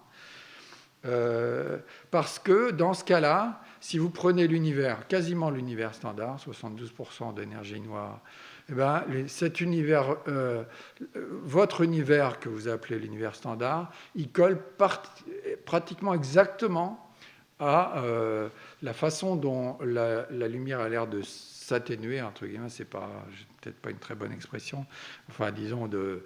je sais pas, la distance de luminosité, dit-on dans le langage scientifique, la luminosité en fonction de la distance, que dans l'univers vide, avec autant de masse plus que de masse moins, ou l'univers standard, ont quasiment exactement la même distribution. Donc du coup, dans les mesures contemporaines, vous ne pouvez pas distinguer les deux. Le vrai juge de paix, c'est le fond diffus-cosmologique, parce que lui, il est observé avec une énorme précision. Et il y a là aussi une coïncidence assez étonnante sur l'échelle angulaire, mais on n'a pas du tout encore fini le travail. C'est la principale chose qui reste à faire. Et bon, on va voir. Merci. Bonsoir. Moi, je me demandais, alors je vais peut-être pas m'exprimer avec les bons mots, mais je me demandais s'il pouvait exister une sorte de courant d'air dans l'espace qui fait que ça crée cette impression d'avoir des portes, mais en fait c'est des courants d'air. Et la deuxième question, ce serait qu'est-ce qui peut exister entre le plus et le moins, enfin entre la matière et cette antimatière qui se pousse et se repousse? Alors, courant d'air, ça je ne sais pas, mais si on veut faire des portes dans l'espace-temps, il faut un truc assez violent. Hein. Par exemple, il faut beaucoup plus qu'un courant d'air. Je vais vous donner quelques illustrations. En gros, pour arriver à faire une porte de 1 km de large, vous voyez que dans Interstellar, le vaisseau spatial il a l'air de se déplacer dans un truc de cet ordre-là. Enfin, un peu plus loin, on a l'impression sur des critères optiques.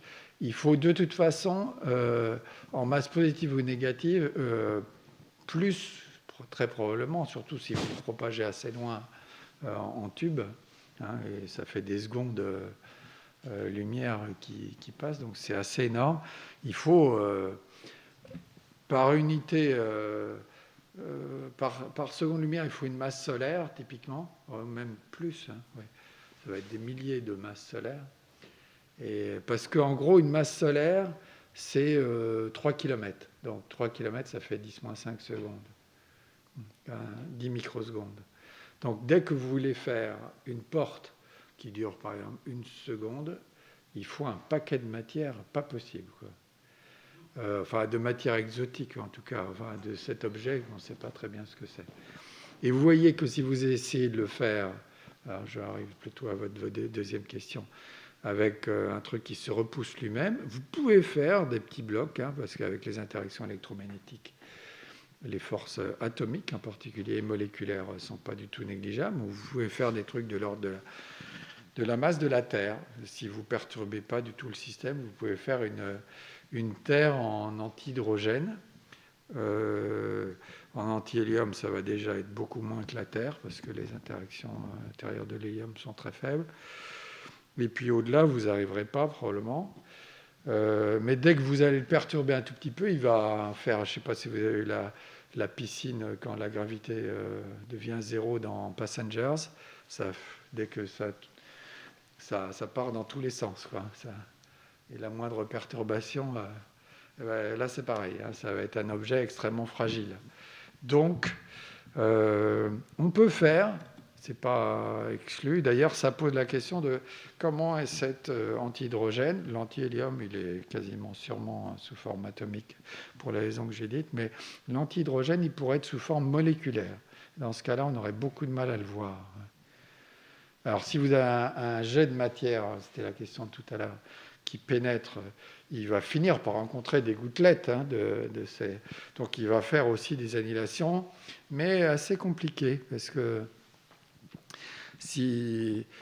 imaginez que vous ameniez 10 grammes liquides d'antihydrogène et 10 grammes liquides d'hydrogène, ils ne vont pas faire grand-chose, parce que dès que vous allez les approcher, ils vont commencer à s'annihiler, pouf, ils vont repartir en arrière avec l'énergie Donc, ils ne vont pas arriver à s'annihiler.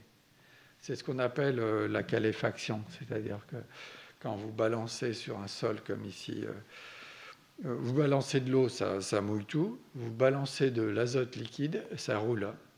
Pourquoi ? Parce qu'il y a une petite couche d'air isolante qui se passe entre les deux. Et la durée de vie du liquide est bien supérieure quand vous chauffez à mort plutôt que quand vous laissez la même température pour les deux.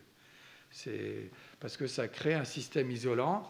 Vous commencez à l'annihiler là, ou le vaporiser, et puis du coup, ça se met à résister.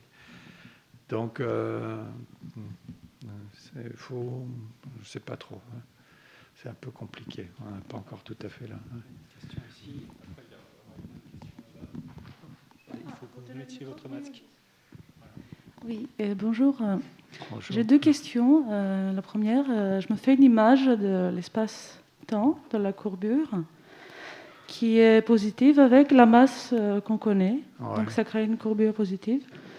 Est-ce que c'est juste de voir une courbure négative avec cette masse négative qui fait repousser, dévier les photons, par exemple ? Ouais, le gros défaut, c'est qu'on se représente là. Tout à l'heure, il fallait que j'utilise un dessin. Donc, le Soleil, voilà, il pèse sur une surface et il fait un truc comme ça. Sauf qu'en intrinsèque, si on fait une déformation de l'espace comme ça, avec un truc vers le haut ou vers le bas, c'est la même courbure intrinsèque. Donc, on n'a rien changé sur l'attraction ou la répulsion qu'on va décrire pour cette déformation de l'espace. Donc, il faut toujours raisonner sur l'espace-temps. Et sur l'espace-temps, les formules sont parfaitement définies. Hein. Il n'y a pas de problème. Et on peut mettre m négatif et on met un terme source. Ce qui est surprenant, c'est la façon dont ils interagissent entre eux. Dès lors qu'on leur donne... en gros, on les habille avec des forces électromagnétiques, hein, parce que c'est plutôt les forces électromagnétiques qui ont joué. Et du coup, là... on a des choses qu'on n'attendait pas, ce côté bimétrique qui se rajoute. Mais sinon, toute la description reste standard. Hein. On peut mettre m négatif dedans et on va avoir les mêmes équations. Alors les équations sont très très proches quand même. Il y a une très très belle symétrie dans les équations. La question, c'était comment on explique l'accélération de l'expansion avec cette théorie ? Alors, elle accélère extrêmement peu. Il reste un tout petit effet d'accélération parce que c'est un peu comme dans un cristal qui, lui, au contraire, est stabilisé par ce qu'on appelle la constante de Madelung. C'est-à-dire que quand vous avez une alternance charge plus, charge moins, bien que la charge globale soit nulle, le système est stabilisé et à la fin, il vous reste un solide bien net, hein, qui a une énergie. Il faut chauffer le solide pour arriver à le vaporiser. Il faut fournir de l'énergie pour séparer les états. Là, c'est l'inverse. Hein, le plus proche, si vous faites plus, moins, plus, moins, plus, moins, plus, moins dans une espèce de structure cristalline, ça fait un terme répulsif. Donc, il reste un petit terme répulsif qui va accélérer très légèrement l'expansion. Ceci dit, en première approximation, ce terme est faible et il reste quelque chose qui meurt doucement de la température qu'il avait avant. Et voilà, il y a la principale phase récente dans cet univers, c'est l'annihilation matière-antimatière, et qui a pris une bonne journée, contre 10 microsecondes dans l'univers standard, dans la cosmologie standard. Et ce truc-là a fourni une certaine température de départ qu'on suit toujours aujourd'hui avec elle meurt doucement par séparation, hein, bête et méchante. Quand, sans aucune interaction, vous mettez plein de points les uns et les autres, très rapide, puis voilà, une distribution de vitesse, et vous laissez tout le monde s'éloigner avec random, aléatoire. Eh bien, les très rapides s'éloignent très rapidement de vous, donc vous ne les verrez plus, et il reste autour de vous que les plus lents. Ça, c'est une description purement cinématique et pas du tout dynamique du refroidissement, simplement parce que les rapides, ils sont déjà partis. Donc il vous reste à côté de vous que les lents. Et en première approximation, c'est une bonne description de notre univers, même si dans les structures où on est, il y a quand même pas mal des effets secondaires, alternance plus-moins. C'est-à-dire, je ne sais pas si vous êtes physicienne, mais donc dans les cristaux, l'équivalent, c'est la constante de Madelung. Ouais.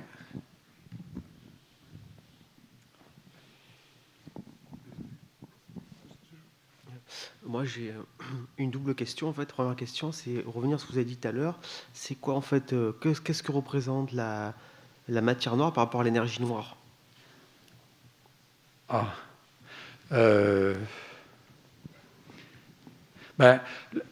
En fait, donc, les deux n'existent pas dans la description que je fais. Après, j'ai raison ou pas, on verra ça l'an prochain.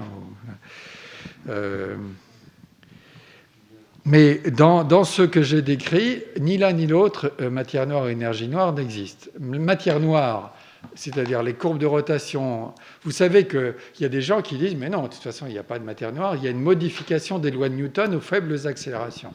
C'est monde, la gravité newtonienne.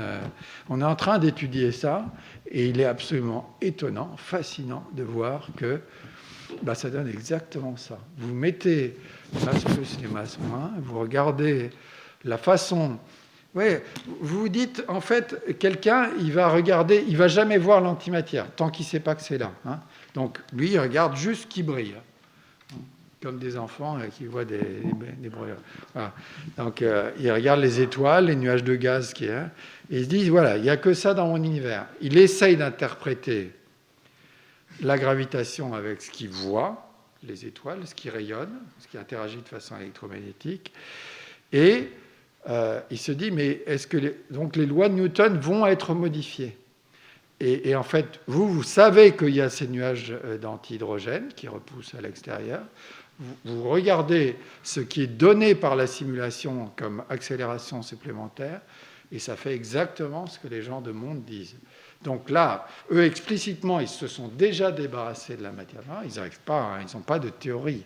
Puis c'est une intuition géniale, quelque part, ils ont remarqué que les lois de Newton pourraient être fausses aux faibles accélérations, sauf que ce n'est pas du tout une propriété des lois de Newton, c'est simplement une propriété de l'univers à l'heure actuelle, à des blocs de matière et d'antimatière, généralement d'une certaine taille, et donc on voit des modifications qui dépendent de l'époque et qui font modifications apparentes des lois de Newton, à peu près à l'échelle qu'ils disent. Et je crois qu'il y avait une deuxième question, mais j'ai déjà oublié. C'est le problème des doubles questions. Oui, la deuxième question, c'était, ça n'a rien à voir. C'est en fait, pourquoi en fait, ce qu'on dit que les trous noirs, c'est des Big Bang à l'envers? Si j'ai bien compris. C'est pas tout à fait vrai techniquement.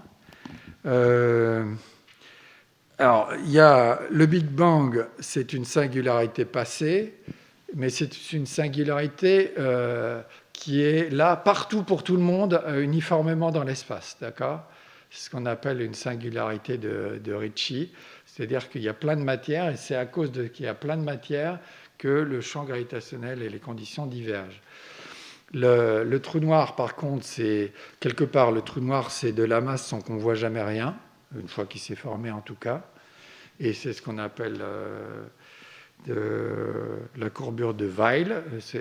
Il n'y a plus de matière, c'est une singularité future, vous le voyez dans votre futur, vous allez tomber dans le trou noir, alors que tout le monde sort de... Et donc, oui, il y a une certaine analogie, mais ce n'est pas le même type. Dans le trou noir, il n'y a pas vraiment un centre, c'est pas le bon... Mais il y a quand même une zone dans laquelle ça devient singulier par rapport à l'extérieur, c'est-à-dire qu'il y a on pourrait pouvoir dire, pour simplifier, un centre. C'est ce qui est faux comme représentation. Mais voilà, il y a une zone, et alors que dans le Big Bang, c'est tout le monde, à n'importe quel endroit. Donc il y a quand même une différence. Ce n'est pas la même chose au point de vue type de singularité. Les deux sont infinis. Donc il y a effectivement singularité passée, Big Bang, singularité future, le trou noir. Donc ils se ressemblent, mais c'est pas la même chose. Bonjour. Oui. Est-ce que dans votre modèle, l'antimatière remonte le temps? Et dans les modèles dont vous avez parlé où l'antimatière remonte le temps, comment ça se fait que tout l'antimatière ne reste pas, disons, collé au Big Bang, enfin que tout l'antimatière initiale ne reste pas collé au Big Bang, voire de l'autre côté si ça a un sens? Non, mais remonter le temps, si vous avez un proton qui remonte le temps, vous le voyez comme un antiproton. Donc il est quand même là avec vous. Vous comprenez, hein? Donc voilà, vous remontez le temps une fois, mais pas deux fois. Sinon, c'est la... Oui. Je voudrais savoir si, par exemple, le Big Bang, beaucoup disent que c'est notre même univers qui, dans le passé, a déjà vécu et qui s'est contracté, ça fait un Big Crunch et qui est reparti voilà, pour expliquer il y a des gens qui forte. croient ça. Après, je voudrais savoir aussi sur l'univers filamandreux qu'on vient de découvrir et que personne ne parle. Ça ne serait pas ça, cette matière? Ils sont en train d'étudier les matières. Ça fait deux questions. Je vais répondre à la première. La première, donc, c'est est-ce qu'il peut y avoir des univers cycliques? Bah oui, pourquoi pas. Il faut répondre à la question de monsieur, enfin, que j'ai posée tout à l'heure à monsieur. Qu'est-ce que vous faites de l'entropie? Et est-ce que comment vous comparez ces différents univers, quand vous les séparez les uns des autres, pour savoir qu'il y a un avant et un après? S'il y a une usure de l'univers par l'entropie, c'est-à-dire la mesure de la complexité, ben vous savez dire qui est avant et qui est après. Et donc, il y a petit à petit une progression dans les univers qui deviennent probablement, avec l'entropie, de plus en plus désordonnés. Donc, quelque part, ça va s'arrêter à un moment donné. Ou, ben, c'est à vous de me le dire. Si vous ne faites pas ça, si vous considérez que vous pouvez parler d'un avant avec quand même une entropie plus forte, ben, je vous dirais, renverser le sens du temps en fonction de l'entropie et vous aurez jamais d'univers cyclique parce que vous allez appeler ce que vous appelez futur dans l'un va être le passé dans l'autre. L'observateur règle toujours les événements avec une progression du passé vers le futur par un gradient de complexité, c'est-à-dire une augmentation de la complexité qui est mesurée par l'entropie. Si vous vous amusez à dire « Ah ben quand même, moi je m'en fous, l'entropie augmente, mais ça c'est mon passé », je vous dis d'accord, mais n'importe quel observateur, il ne va pas faire ça. Il va considérer que l'entropie augmente, et donc ça c'est le futur. Il va recaler l'échelle du temps dans ce sens-là. Donc à un moment donné, il faut se poser la question de l'entropie. Les physiciens n'aiment pas trop ça parce que c'est compliqué, l'entropie. C'est un truc pas propre, ça augmente. Les physiciens aiment bien les choses qui restent identiques à elles-mêmes avec des lois de conservation. Mais néanmoins, les gens doivent s'en préoccuper en cosmologie. Si on ne répond pas à cette question, on a fait des mots, c'est tout. Peut-on imaginer des galaxies, planètes, voire une vie exclusivement d'antimatière? Non, comme j'ai dit, non. Une planète, ça va encore, mais il ne faut vraiment pas la perturber. Et puis tout le reste, non. Galaxie, non. Il y a trop d'énergie d'antiliaison, et le truc explose. Donc on ne peut pas. On peut arriver à faire le mieux que j'ai dit, c'est à peu près la Terre en hydrogène moléculaire froid. Ça serait l'objet à peu près maximal que je pourrais imaginer d'antimatière. En anti-hélium, beaucoup moins, et tout le reste, rien, essentiellement. Oui. Question. Est-ce que vous pensez que notre univers il est ouvert, critique ou fermé? Ou autre, je ne sais pas. Il est ouvert, oui.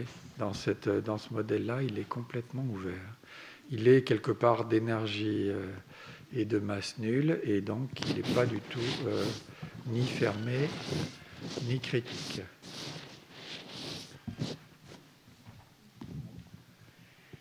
Monsieur, une question? Alors, attendez. Oui, bonsoir. Quelle est la place du vide sidéral dans vos modèles matière-antimatière? Comment est-ce qu'il peut rester de la place pour du vide? Je suis totalement candide, hein, je suis désolé, vu le niveau des réponses et des questions. En fait, quelque part, les gens ont la description actuellement plutôt inverse, c'est-à-dire qu'ils voient un bel objet galactique où la densité est clairement forte et avec de la matière. Après, bon, il y a du gaz qui se voit, donc il est vraiment là.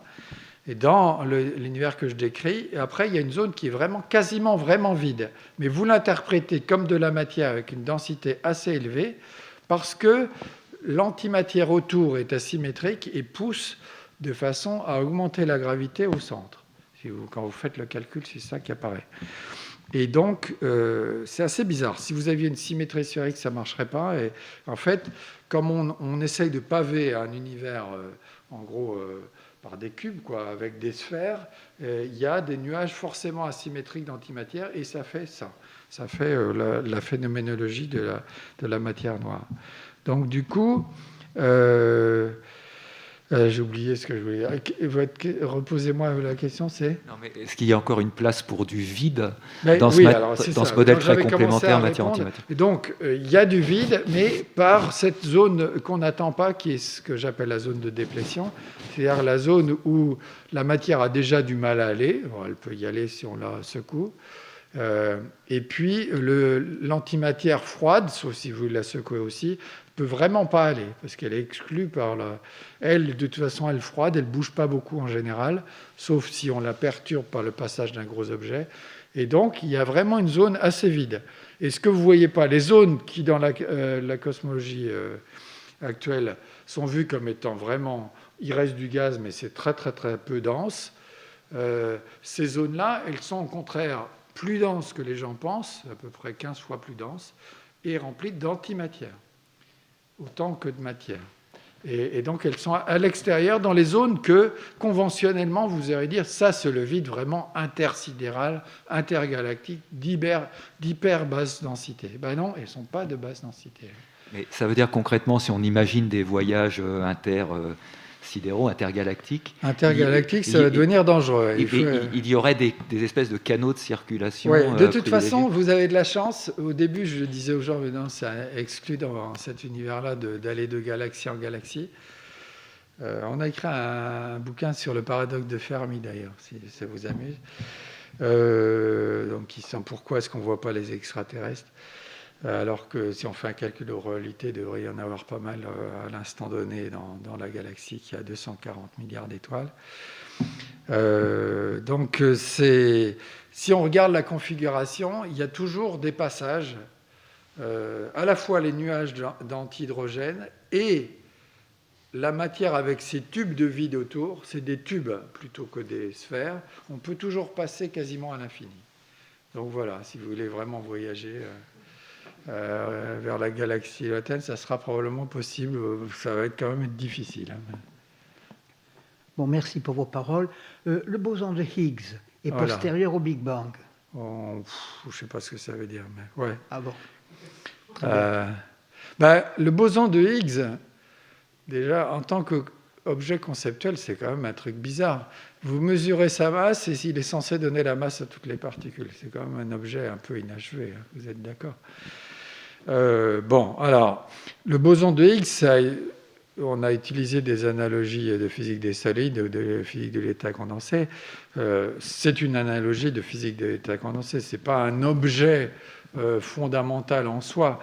C'est une masse qui apparaît parce que on a une certaine, ce qu'on appelle en physique, une brisure de symétrie qui fait qu'il y a un objet qui se comporte comme une masse. Donc, il n'y a pas de particules à voir. On voit une sorte de variation des... c'est comme les masses effectives. Vous déplacez un électron dans un solide bien régulier. Comme il est bien régulier, cet électron peut se déplacer de façon uniforme, c'est comme s'il était libre, mais sa masse est transformée. Et bien là, c'est la même chose. Il y a l'histoire de Thatcher. Thatcher avait dit, moi je veux sortir du CERN, ça coûte trop cher. Trouvez-moi un truc, en 5 minutes, vous m'expliquez. Si je ne comprends pas, ça veut dire que ça ne vaut pas le coup et je me retire du CERN. Alors les physiciens avaient réfléchi et puis dire, bon, On va vous expliquer ce que c'est. Alors, il y a une salle remplie de monde.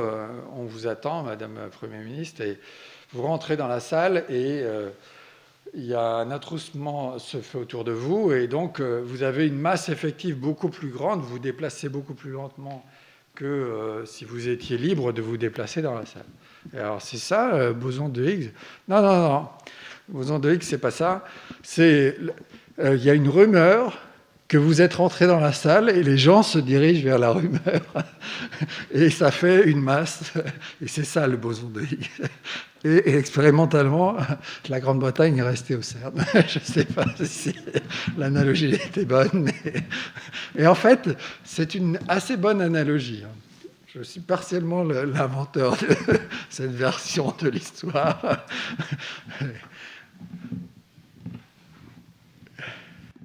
Je vous propose qu'on interrompe cette conversation qui est très intéressante et je voudrais remercier Gabriel Chardin pour sa générosité de toujours répondre et d'avoir autant d'énergie pour répondre.